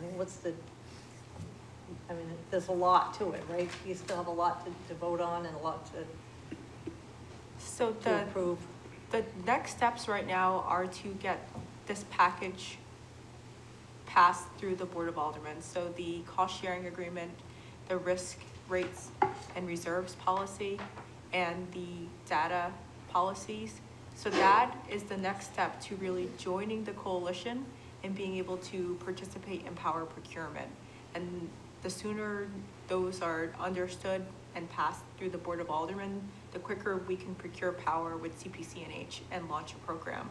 Though I also want to point out that a launch on April 1st probably is not realistic right now, considering some of the constraints that CPC&H has had with the utilities. And it looks like we're more and more normalizing on a timeline of everybody launching around the same time, which is pretty cool. Yes, our launch target. And the agreements that Alderman Wilshire asking about are incorporated within R23-082, right? Yes. So were that resolution adopted, all of the agreements would be approved, That is correct? Yes. Thank you. Alderwoman Clee. Thank you, Mr. Mayor. I have two questions. One is, in the conversation, they talked about customer service, but I just want to clarify that customer service is for not if my wires go down, I would still be contacting Eversource. Yes. If the customer service would be the coming in and out of the program. So if I'm a customer and I decide I want to opt out, or I have a question about that portion of my bill, that's who I contact, or do I still contact Eversource for that? So for questions about billing on the supply side, you would contact Nashua Community Power, and then through that, it would be Calpine who would be managing that program. But if you have a line issue, power's out, you would be contacting Eversource. Okay, I just, that's what my understanding was, but I wanted to make sure that the public kind of understood that too, that Yeah. it's, that Very when power important. goes out, don't call community power, because they can't fix it, they still have to contact Eversource. And my next one is more of a comment than a question. I believe in going as green as possible, but the key to doing this is, at this point, to save as much money as we can for the community. I would not be in favor of going anything above the base. It's good to offer the products, I'm not saying that, but we have community members who could afford 100%, but we have community members who could barely even afford the basic. So just putting that out there, I think, starting with the minimum. And I think I understood you to say there would just be one product at the beginning and then maybe alternate products as time goes on. Is that correct? There's 4 options. Right. You, as a member, you do have the option of just offering the base product, or you could offer that plus the kind of 33% and the 50% and 100% clean products for customers to positively elect to take service. So they would have to opt up to those products. They would start on the base product. Okay, and as a person who speaks for many of my ward residents, I would prefer to have everybody have to opt up and no opting down. That's going to create confusion. I really don't want to start in the middle and have, because people aren't going to understand, you can get a lesser rate if you go down, versus, because it does mean a higher rate, correct? The greener you go, the higher the rate. Yes, usually the more you opt into renewable energy options, the higher the cost. Then again, just reiterating, to get community buy-in and the best for those that are having a hard time right now, I think having the basic, I love the idea of the 4 options, but starting and then opting up only. Thank you. Alderman Clemmons. Yeah, I agree with Alderman Clee. I think that that it has to be the basic is what everyone is opted into. And then from there, we offer the greener options that people can opt up to. That would be my preference, and I hope that that's what we are aiming to do. Alderwoman Timmons. Thank you. On the next steps, you said that we do the package passes, but we do need a public hearing, and I think that should be the next step. I don't think we do. I don't know if a public hearing is required per the statute or the legislation, but. Last reply? Well, Past reply. Yeah, so a public hearing was necessary for the aggregation plan, but it's not necessary for passing these documents, but I'll let that go to the discretion of the Board of Aldermen. Mayor, Yes. can you comment on that, please? Can what? Can you comment on what she just said? Whether or not we need to have a public hearing. Public hearing. Well, apparently we don't legally need to do that, but if Okay. the committee or the board wants to proceed that way, I mean, that's what we'll do. I mean, in a way, this is a public hearing in a way, I mean, but we could do this again. I mean, if we're gonna do a public hearing, we'd need to have our friends from CPCNH come and present, like they have tonight. I mean, obviously, probably, there aren't that many people who know about this, actually. I went to this ward meeting tonight. Does anyone know about this? I don't think anyone raised their hand. But Alderman Clemmons. Yeah, I think that we've been working on this for a while. There's been public hearings for setting up the aggregation committee. We have the presentation here tonight. We're gonna vote on the legislation tonight. It's gonna go before the Board of Aldermen again, where it will be discussed again. And the bottom line is, like was said earlier, it's not costing taxpayers any money to do this. But what it will do is it's gonna potentially help them save on their electric bill. And so where electric rates have gone up considerably in the last year, I think it's imperative for this board to do everything that we can to help our citizens reduce their electric bill. And by getting this done fast, we're doing that. It's not costing us any money to do it. So I think we ought to get it done quick. Alderwoman Timmons. And I totally agree with a colleague. This morning I paid my electric bill, I almost cried. So I totally agree with you. All right. Alderwoman Wilshire. Thank you. To most customers, they're not gonna see anything different except a little tiny line on their bill that says CPC&H, or doesn't say supplied by National Community Power, okay. So, you know, I think maybe having another opportunity for people to weigh in could be a good thing. I don't know that it's really necessary because obviously we can get this. It's gonna be online. This meeting is available online so people can tune in and figure out what they need to ask if they have questions of us. I'm disappointed that it's not going April 1st, but we'll get there. Yeah, maybe April Fools and it will. But as I understand it, there are things happening at this, with Eversource that don't permit an April 1 launch, right? Do you want to elaborate? Sure. Yes. So the utilities are required under rules, Public Utilities Commission, a set of rules called PUC 2200 rules that govern community power service, to perform various activities and provide certain services. And rules have the effect of law. So these are essentially, they have to do this by law, and they're not doing them. So that's the situation we're in. There's always kind of a period where, the utilities are putting in place the processes and the kind of devoting resources to supporting various aspects of rule implementation.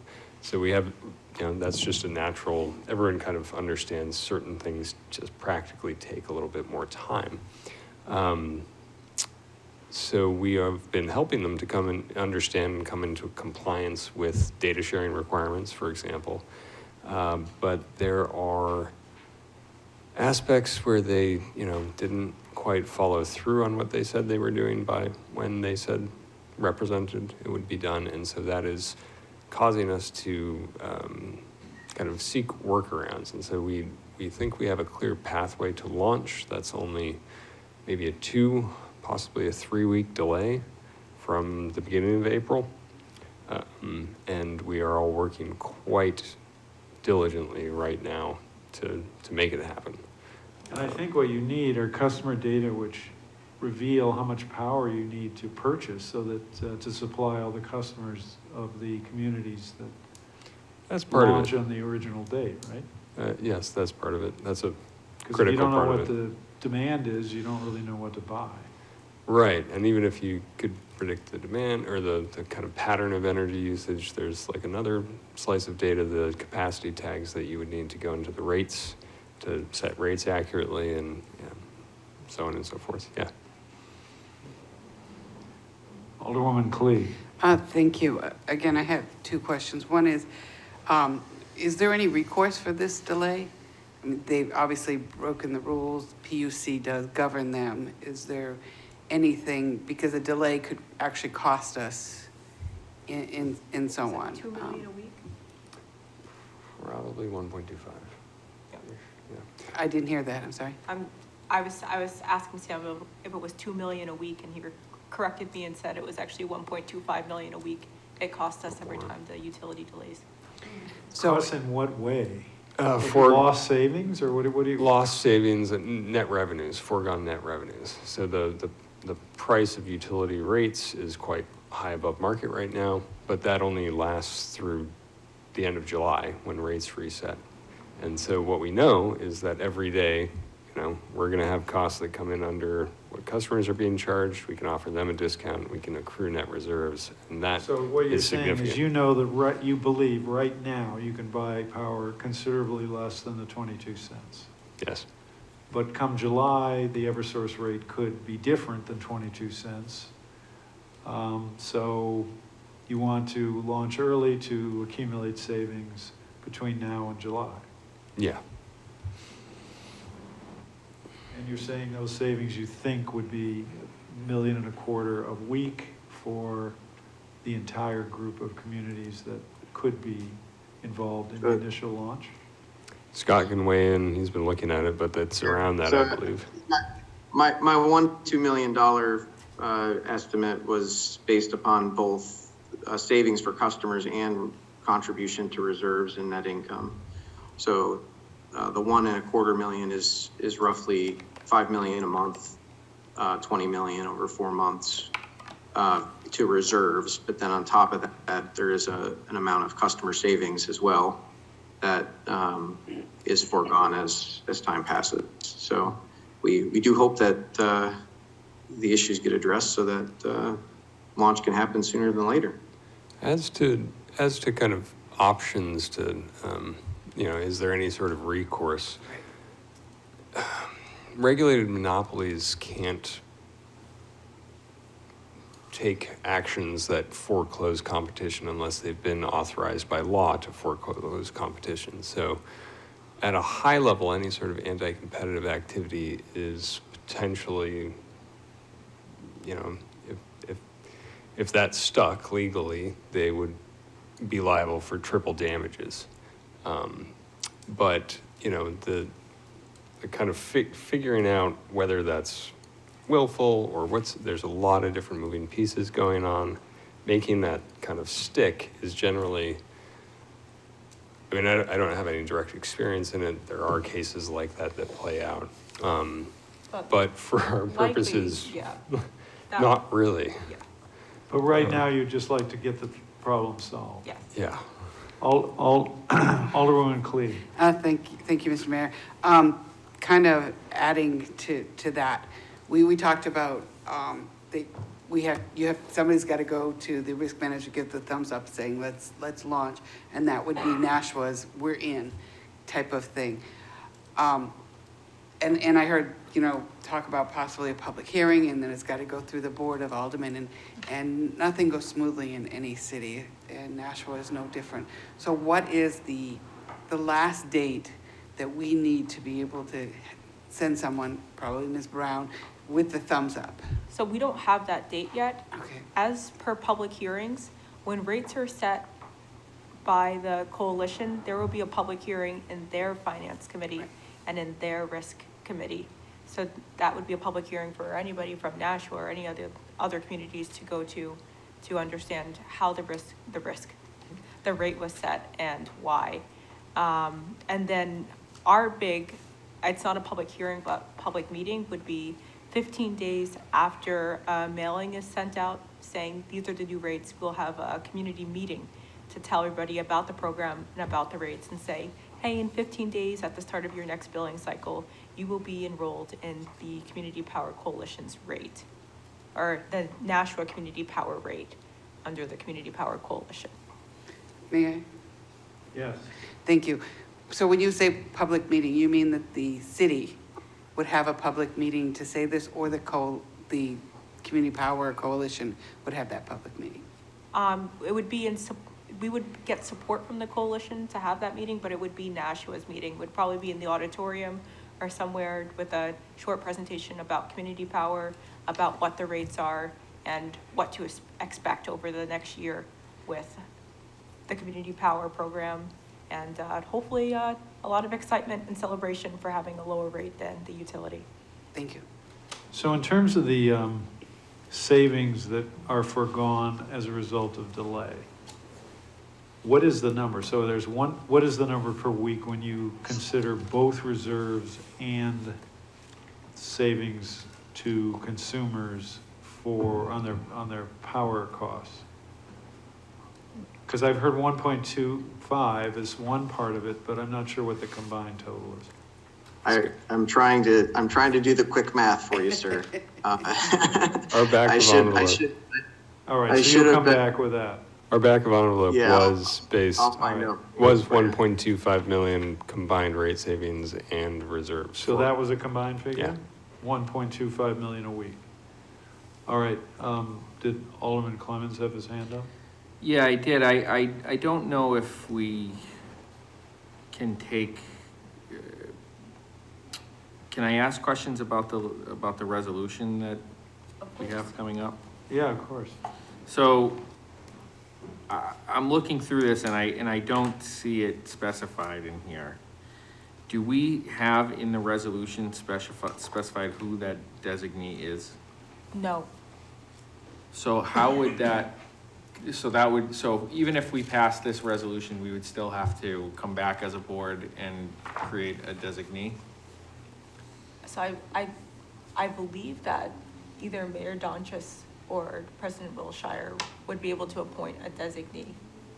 But I can't remember the exact thing in our aggregation plan, but I don't think we'd have to go back to the full board.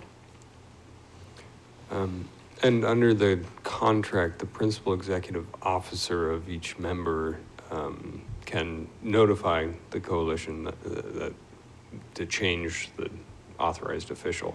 But in the first 6 months, we cannot do anything other than offer the base rate without green options, correct? Didn't you say that during the first 6 months? No, during the first 6 months, well, the first period, which is going to be 4 months and minus however many weeks the delay is, we don't have the functional ability to collect an adder for discretionary reserves. Yeah. All right. No, Yes, Alderman Clemmons. my question was more or less just because what I'm looking at from the resolution is just kind of boilerplate, so I didn't know if we had the details filled in.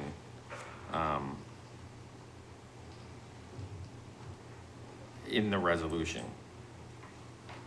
In other words, did we work out particularly who our I imagine it would be either the mayor or Doria, but I don't know if that's specified in the resolutions.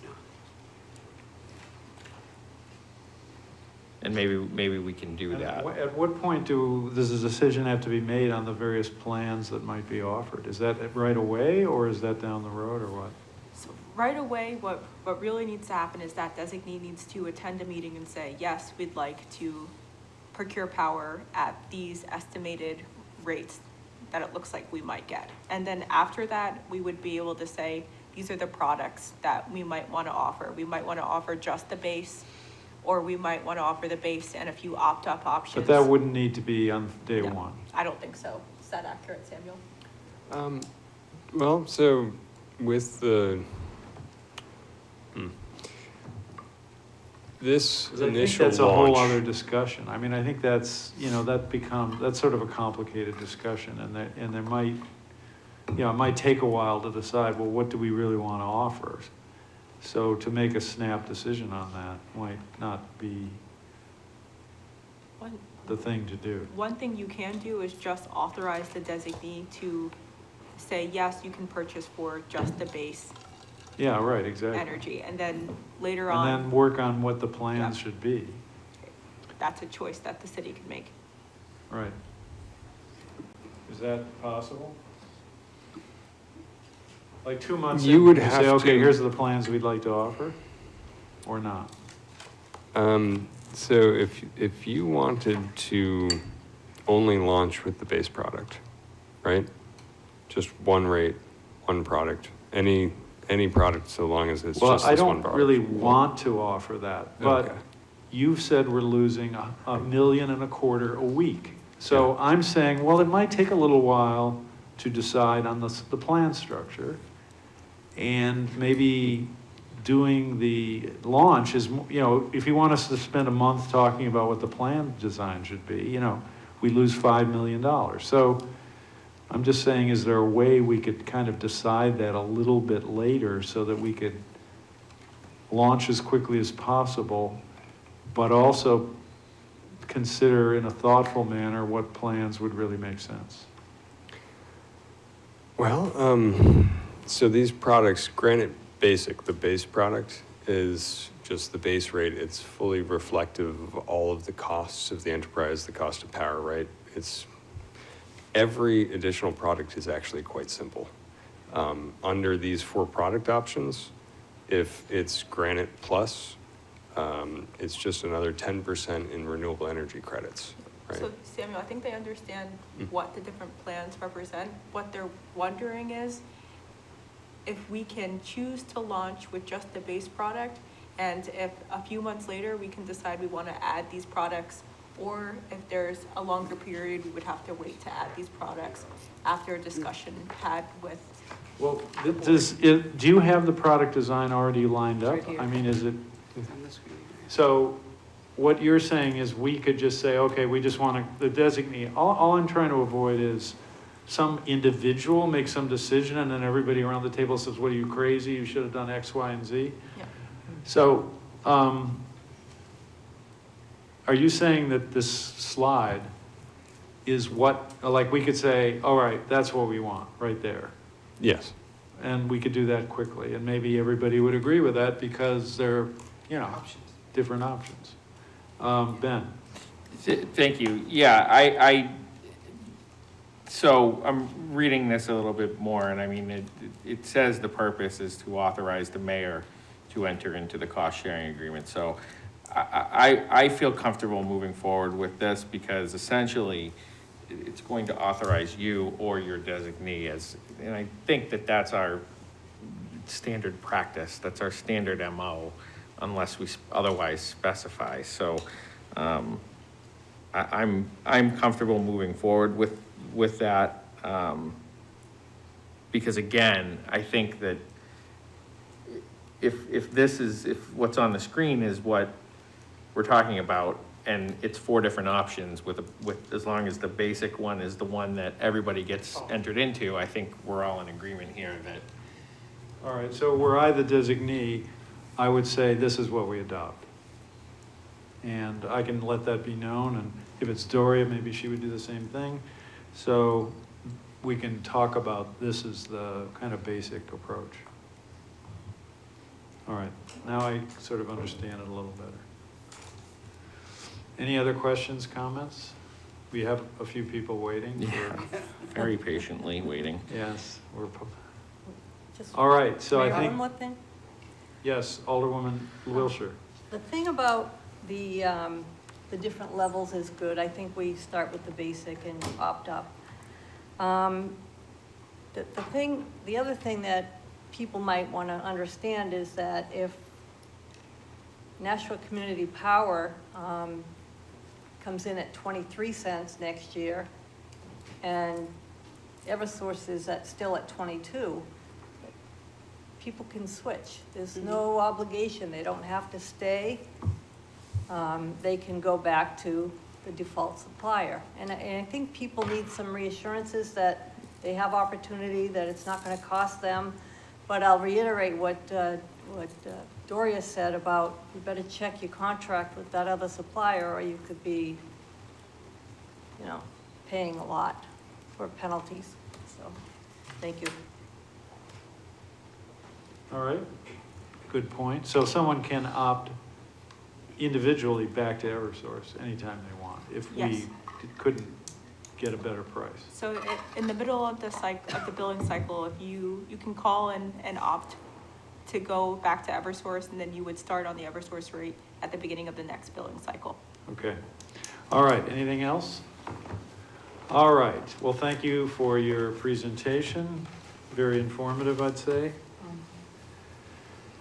Well, thanks so much. And All right. And so now we're going to go to the regular agenda. okay. First communication is from Amy Gerard, Purchasing Manager, Alderwoman Clee. Thank you, Mr. Mayor. I'm just trying to get my place here. From Amy Gerard, Purchasing Manager, contract for professional services related to the Nashua Downtown Riverfront Implementation Project in the amount of $145,500 funded from 81700 Infrastructure Improvements Bond. Okay. Oh, I was just sorry. gonna make Go a ahead. motion, that's okay.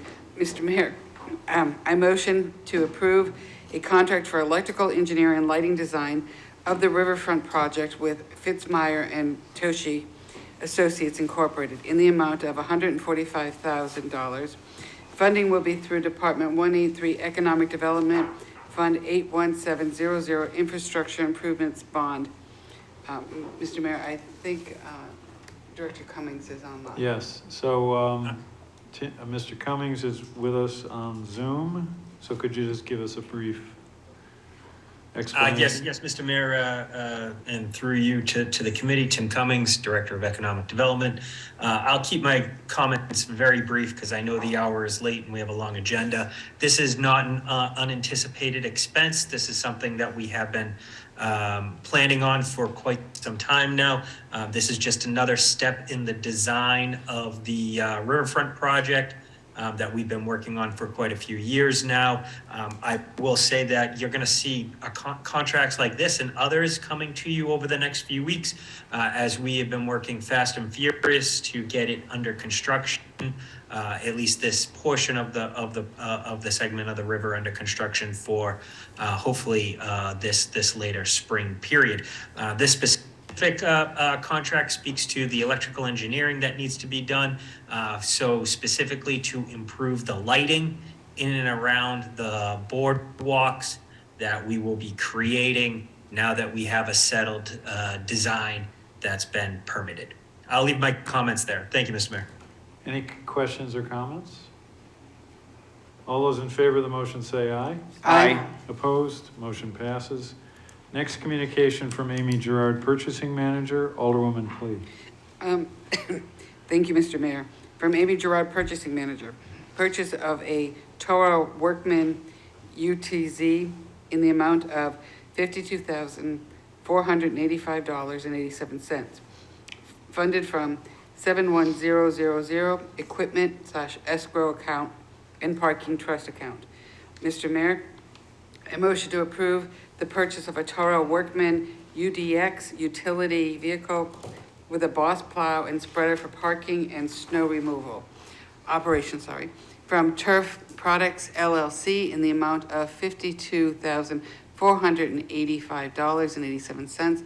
Funding will be through Department 166 Parking Fund $25,902.63 from 71000/vehicle escrow account and $26,583.23 from 71000 parking trust account.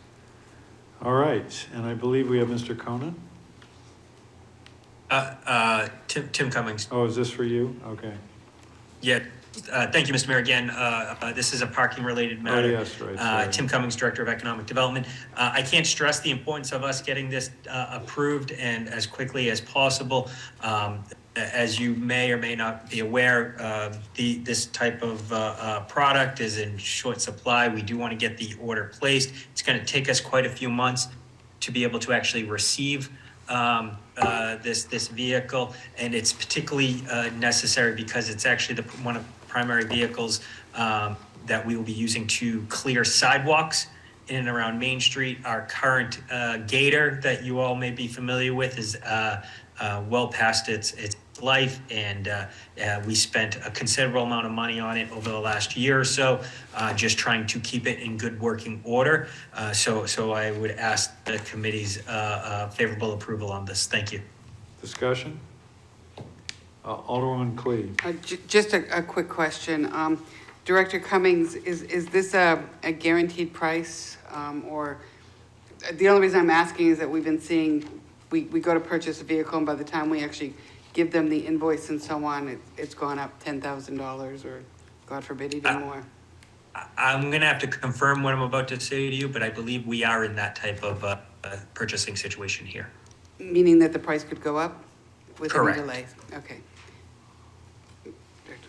Alderman Clemmons. Yeah, we purchased some things from Toro for the Parks Department, and that was a situation, so I would imagine it would be the same for this. All right, anyone else? All those in favor of the motion say aye. Aye. Aye. Opposed, motion passes. Next communication from Amy Gerard, Purchasing Manager, Alderwoman Clee. Thank you, Mr. Mayor. From Amy Gerard, Purchasing Manager. Structural engineering services for Elm and High Street garages in the amount of $260,500, funded from 55699, other contracted service / parking expenditures ETF.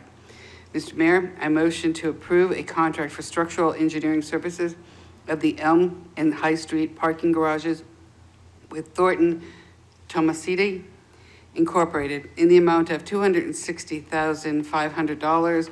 Funding will be through Department 183 Economic Development, Fund 55699, other contracted service / parking expenditures ETF.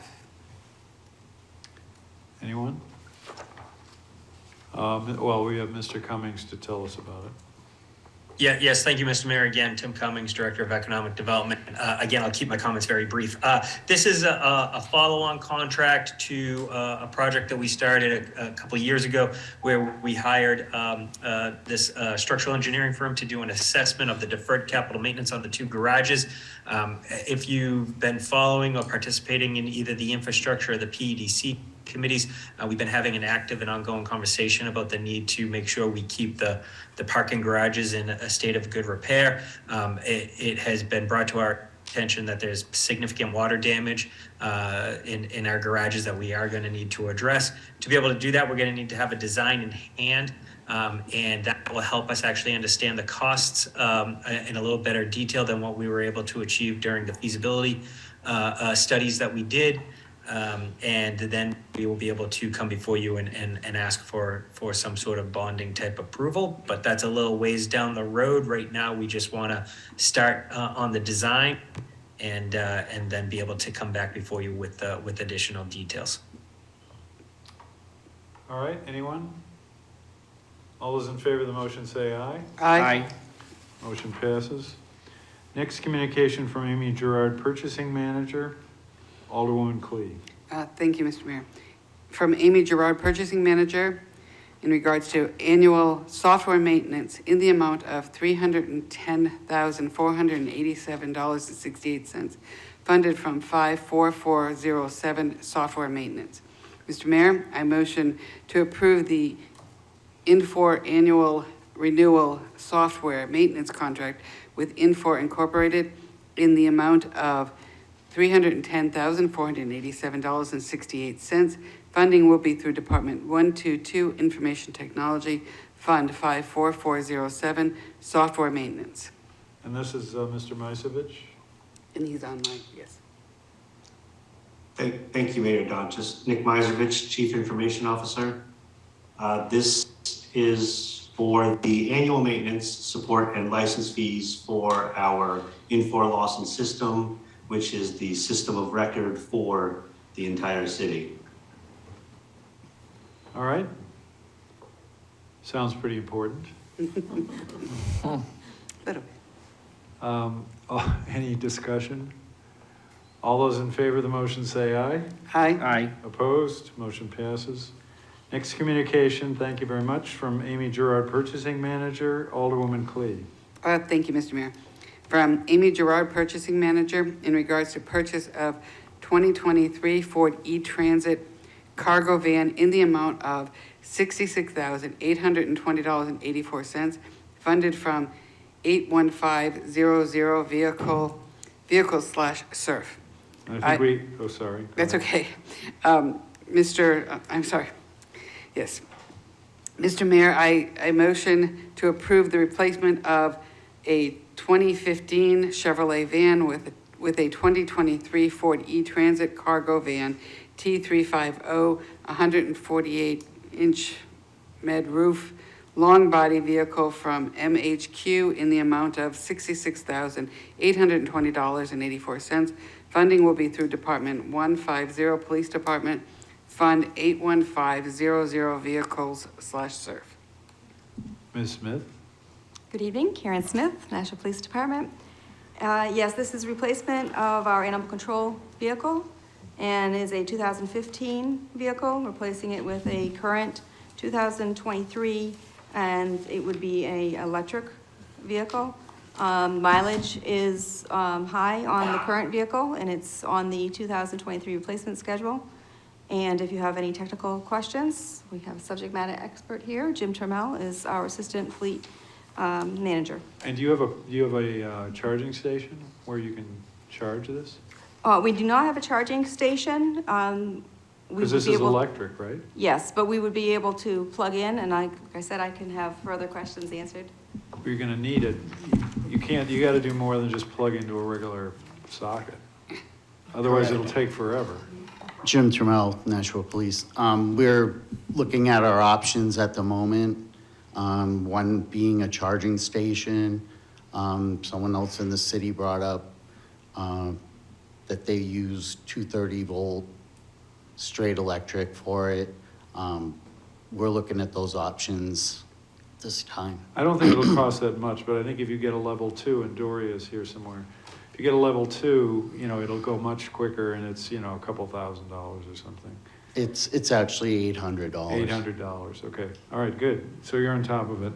All right.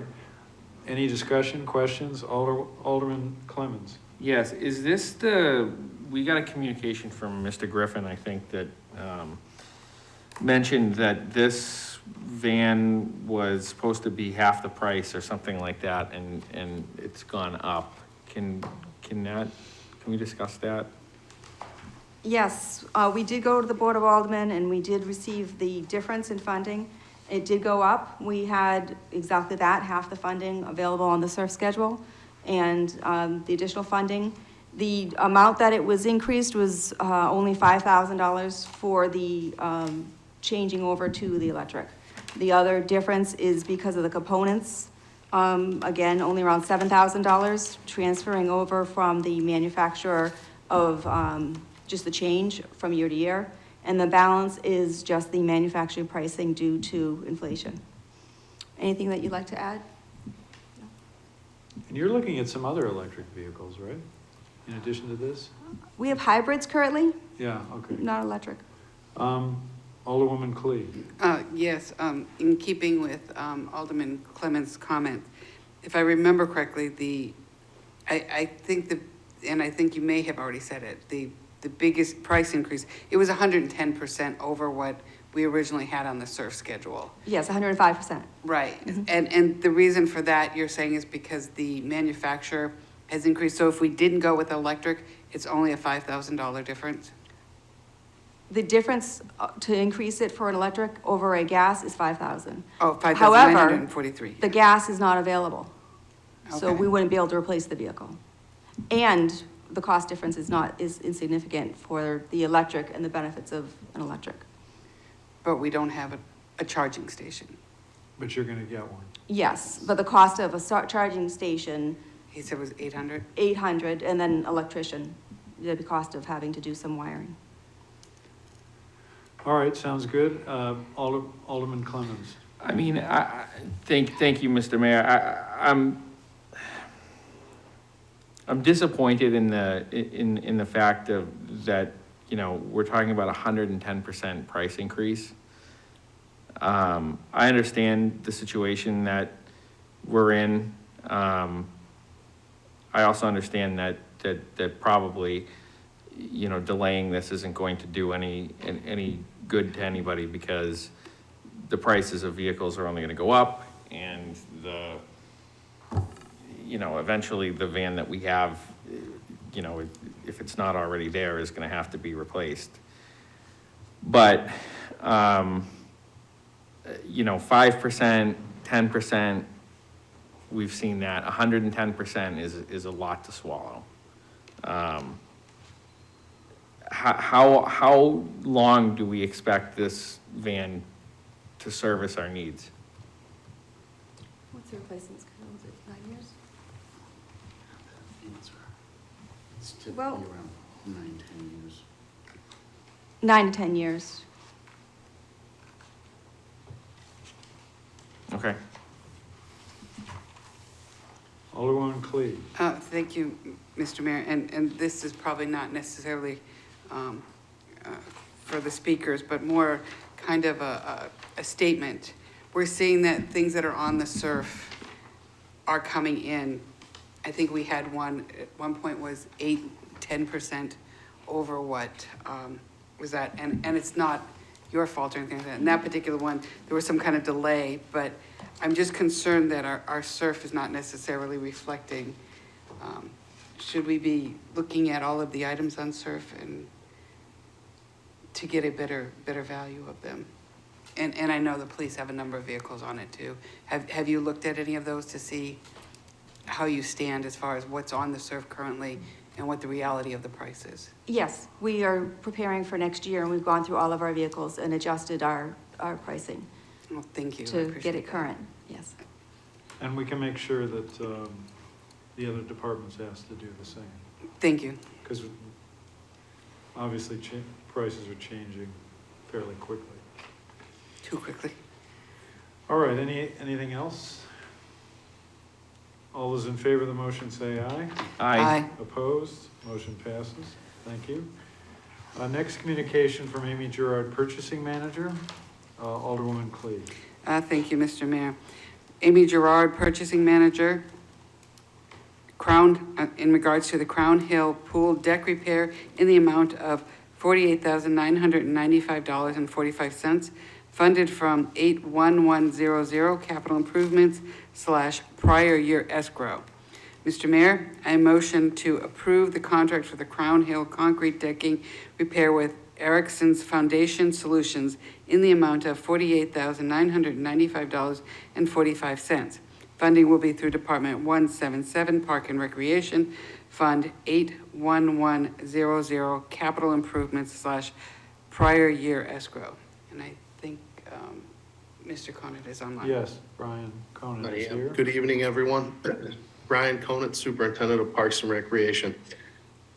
This is to address the concrete decking that has sunk in several areas around the pool at Crown Hill, creating an uneven surface that's hazardous to the people that use it. I'd like to say that this poly level will prevent future settling issues that we have there.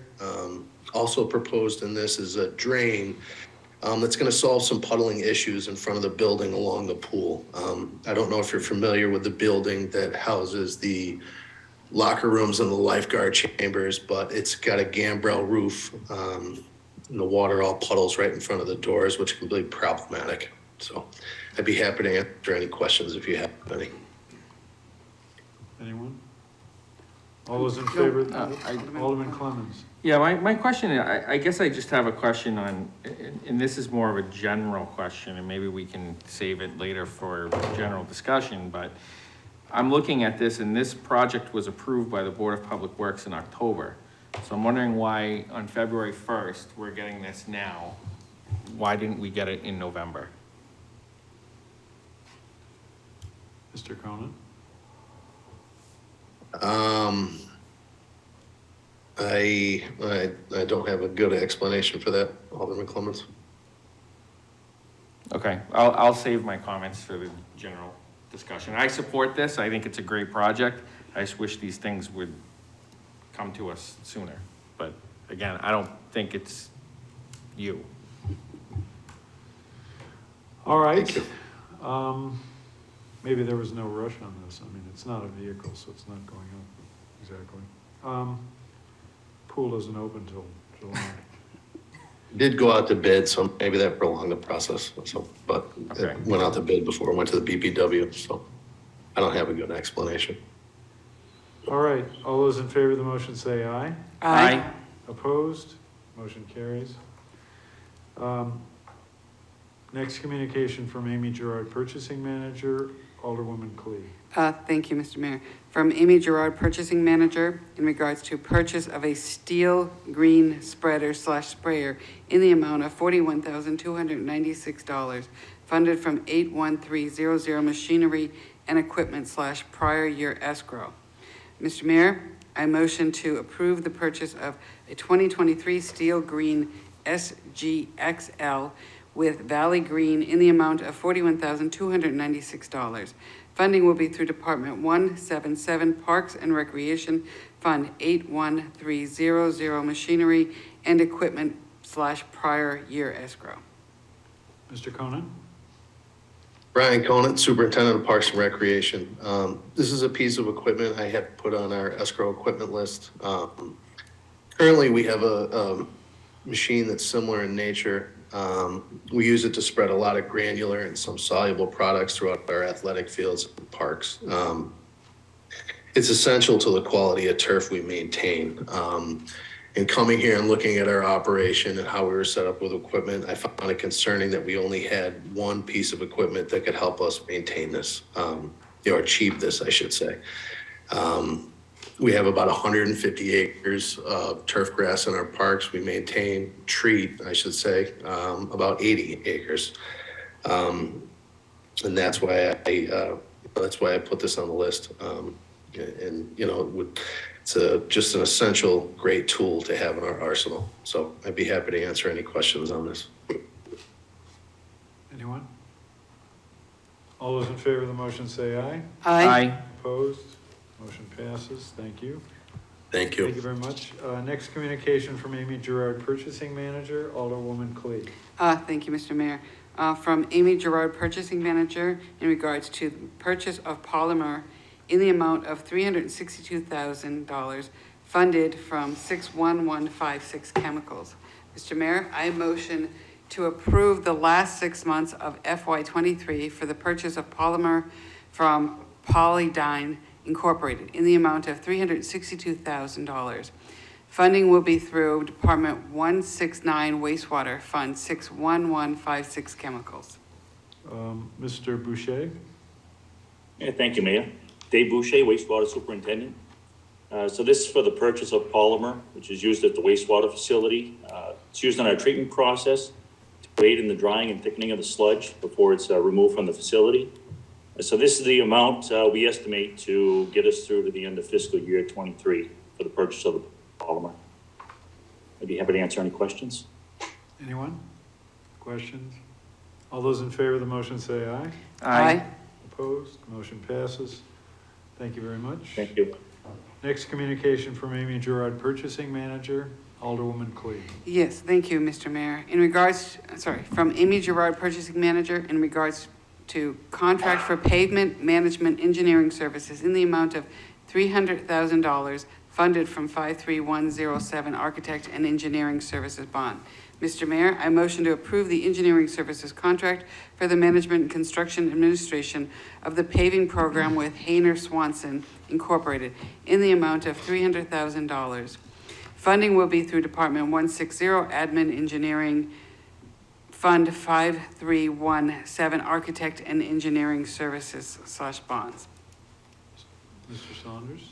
Mark Saunders, Deputy City Engineer. So this communication before you is for the engineering services for the paving program 2023. This year's paving program is going to consist of 2 contracts.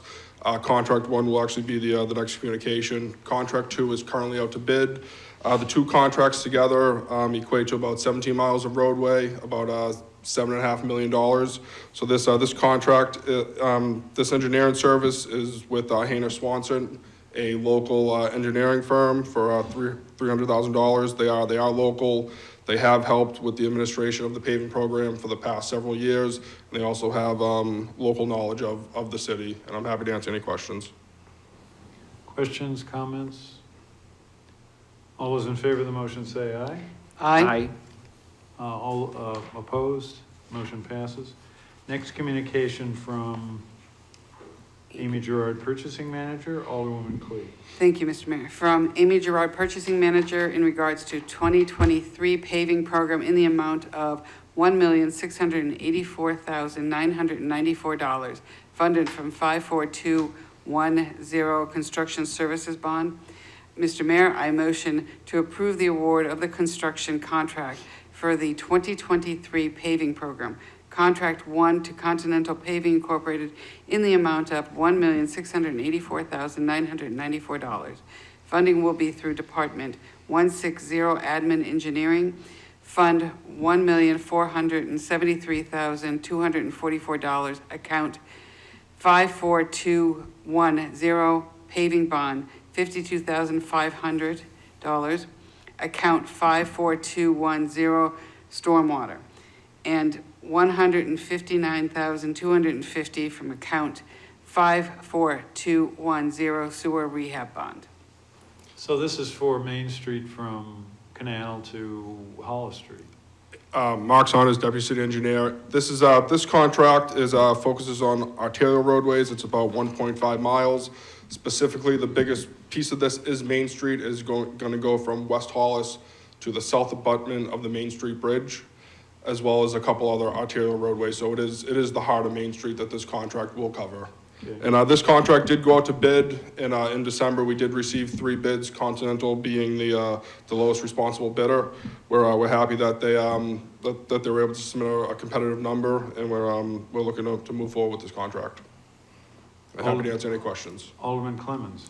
Yeah, when do we anticipate the paving to take place? Beginning in August. End of On August. Main Street specifically, Yeah, on Main Street. in the contract, the date is August 25th.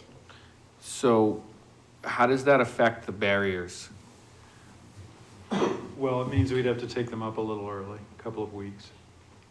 No, couple months. Well, we only went to September 15th this time, didn't we? I thought it was in October. October 15th, I think. October?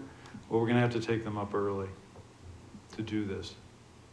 But to try, the problem with doing this, I guess, Mr. Saunders can talk about it in more expertise, but the problem with doing it at the beginning of the season is that the barriers weigh a lot, and the asphalt would not be totally cured possibly. Mm-hmm. And they are concerned that the weight of the barriers would cause depressions in the pavement that had just been laid down. If they were, in one, so this thing is there, what does this weigh, like a ton or something? Two tons. 2 tons is there on the asphalt without moving for, 5 months or whatever it is, 4 months. It could cause depressions in the pavement. And can I ask a further question? Of course. How long will the roadway, how long will the project take? For Main Street? Yeah, for Main So Street. we put in a very aggressive schedule. It's up to the contractor, but we have pretty much a start to finish about 7 weeks. If they push it a little faster, it'll go a little faster. But we do have intermediate milestones, such as once the road is milled, there's a 48-hour window before it's binder paved, so that it's not in a milled state.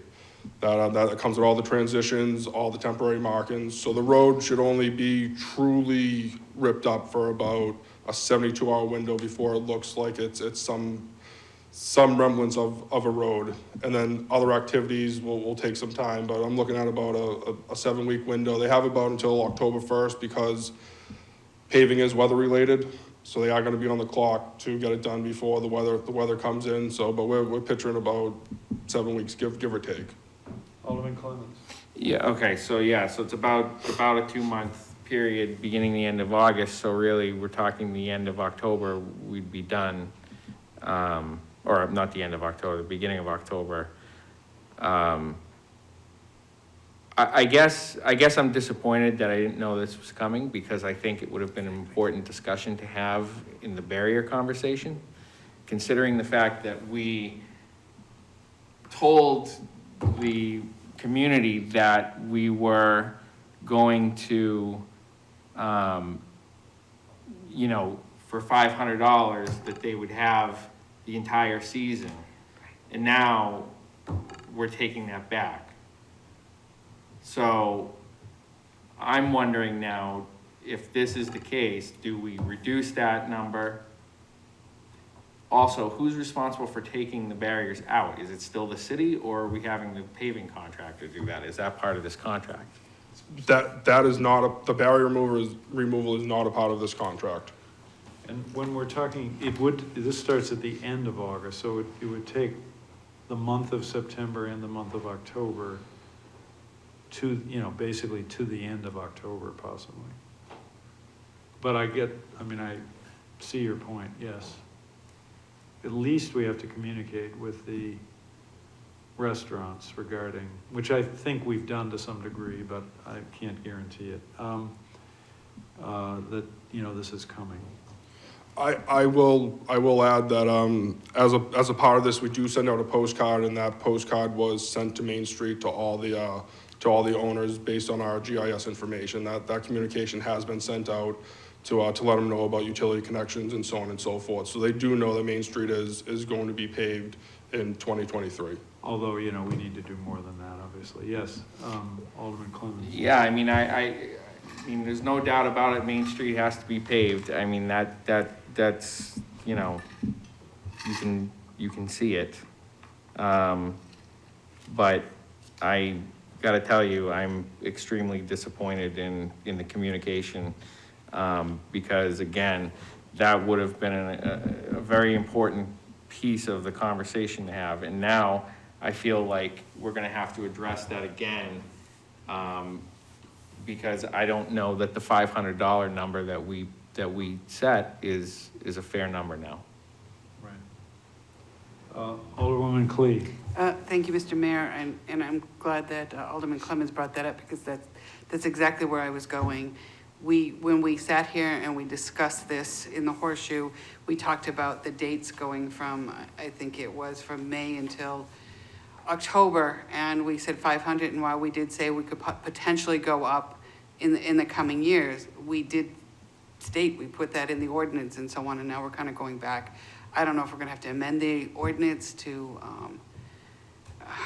for this, and I feel much like Alderman Clemens does, that we did everything in good faith, had many hearings and discussions and so on.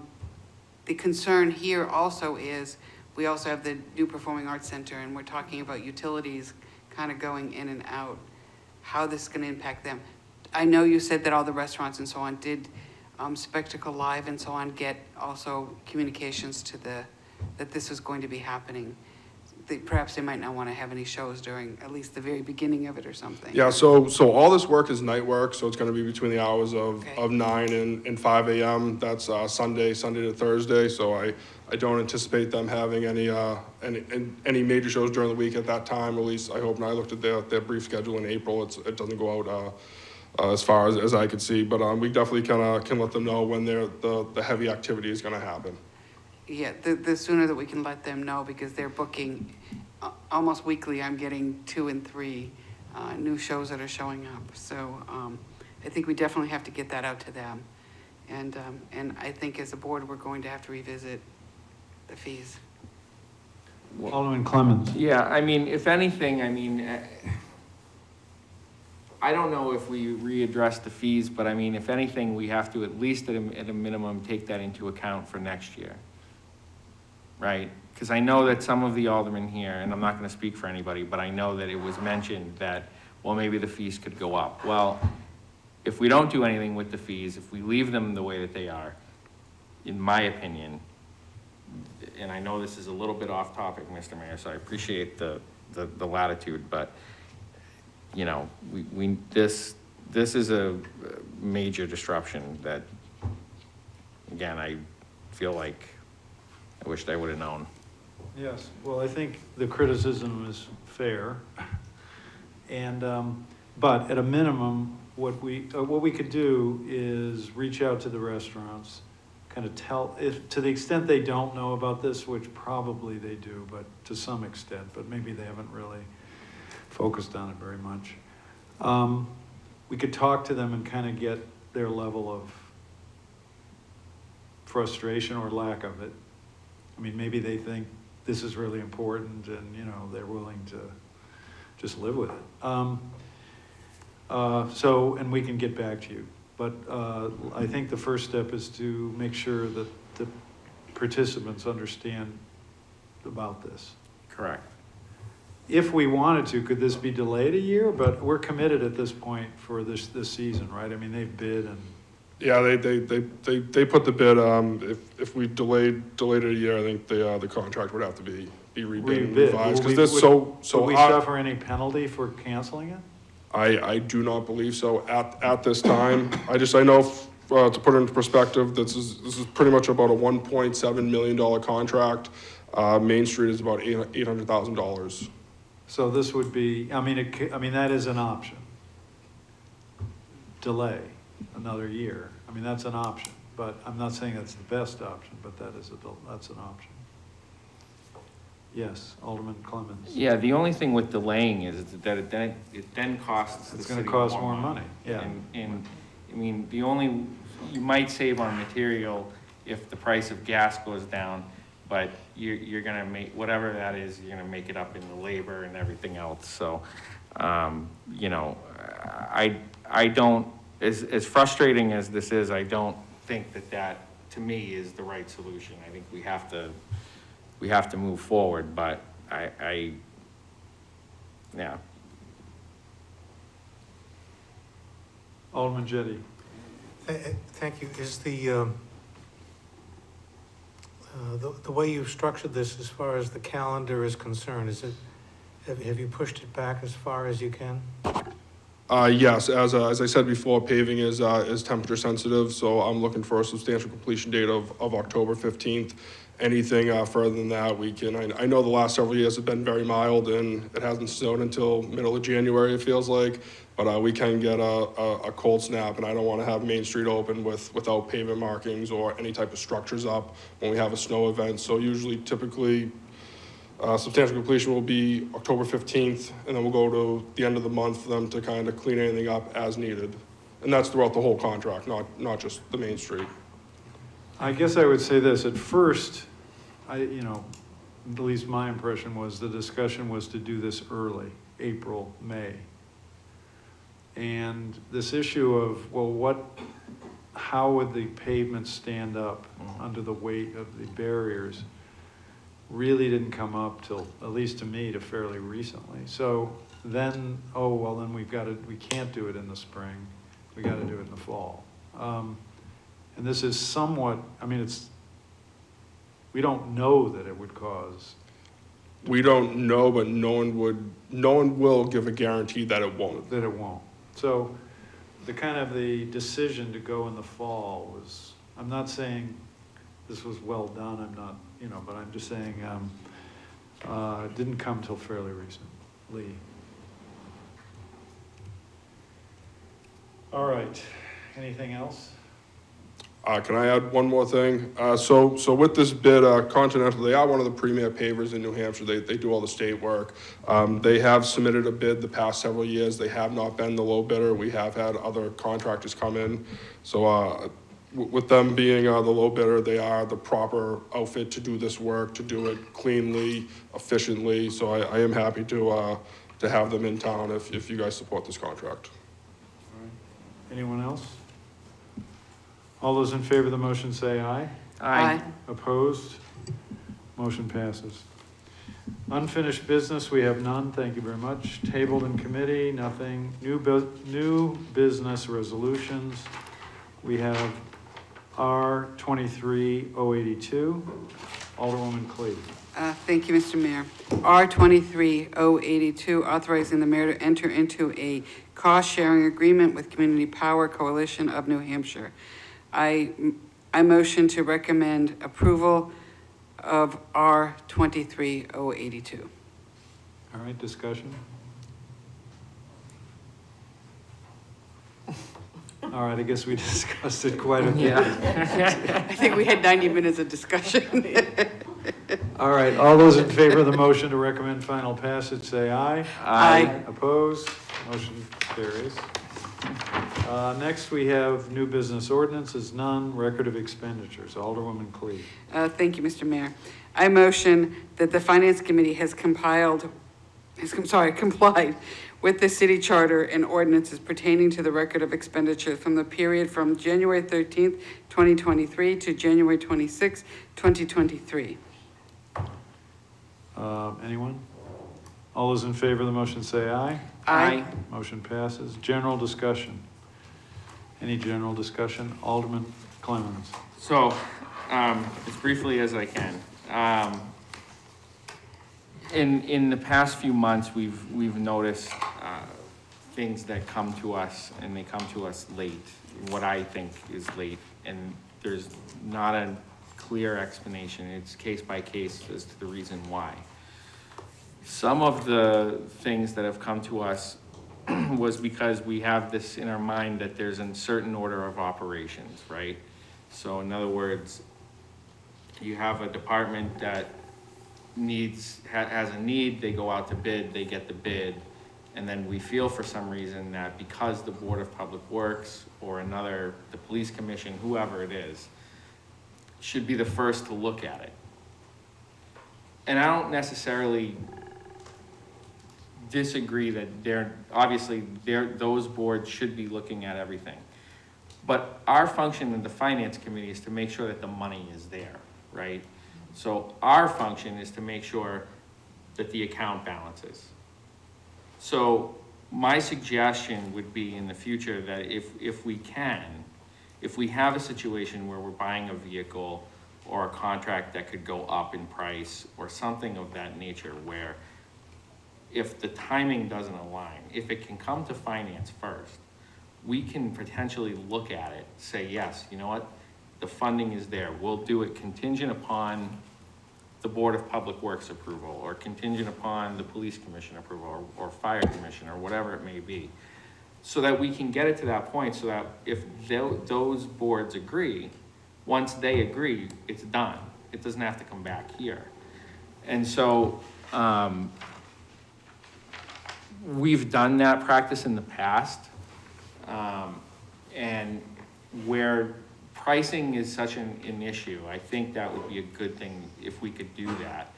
And then just in general, just to move things along, because I feel like we are missing out in some cases. So after you came up with that idea earlier, I did talk to Public Works, the director, and she thought, well, that, doesn't see any reason why we can't do that. Now, has it been implemented yet? I'm not sure, but I will speak with her again about that. Alderman Clemmons. Yeah, and I think it should carry through to all not just Public Works. I don't want to pick on just them, but it should be throughout all of the city. We can adopt that practice and hopefully save some taxpayers some money. So maybe Cheryl Linder would take on the responsibility of talking to the police department and the fire department. I can do Public Works. Just a suggestion. Those are the main ones. All right, any other general discussion? Alderwoman Klee. Thank you, Mr. Mayor, and I do really want to echo what Alderman Clemmons had said.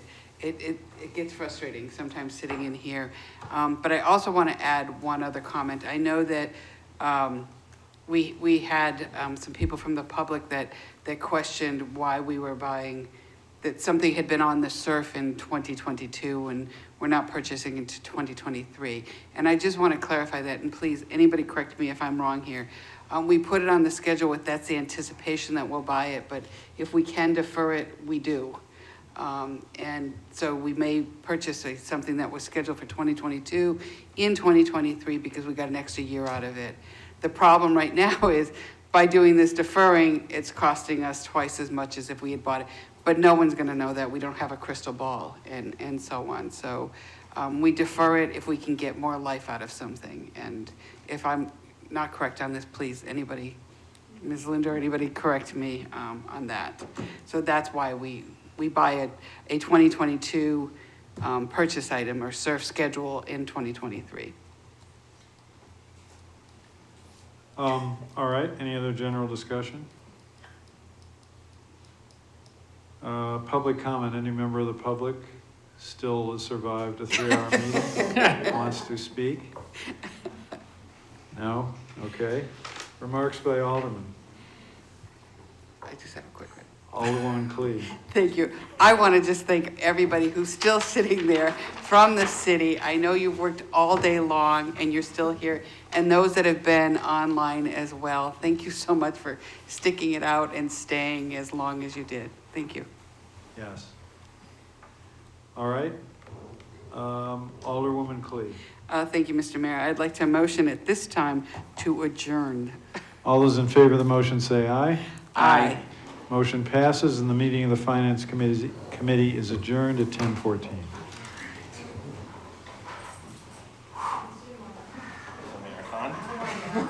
That was the longest finance committee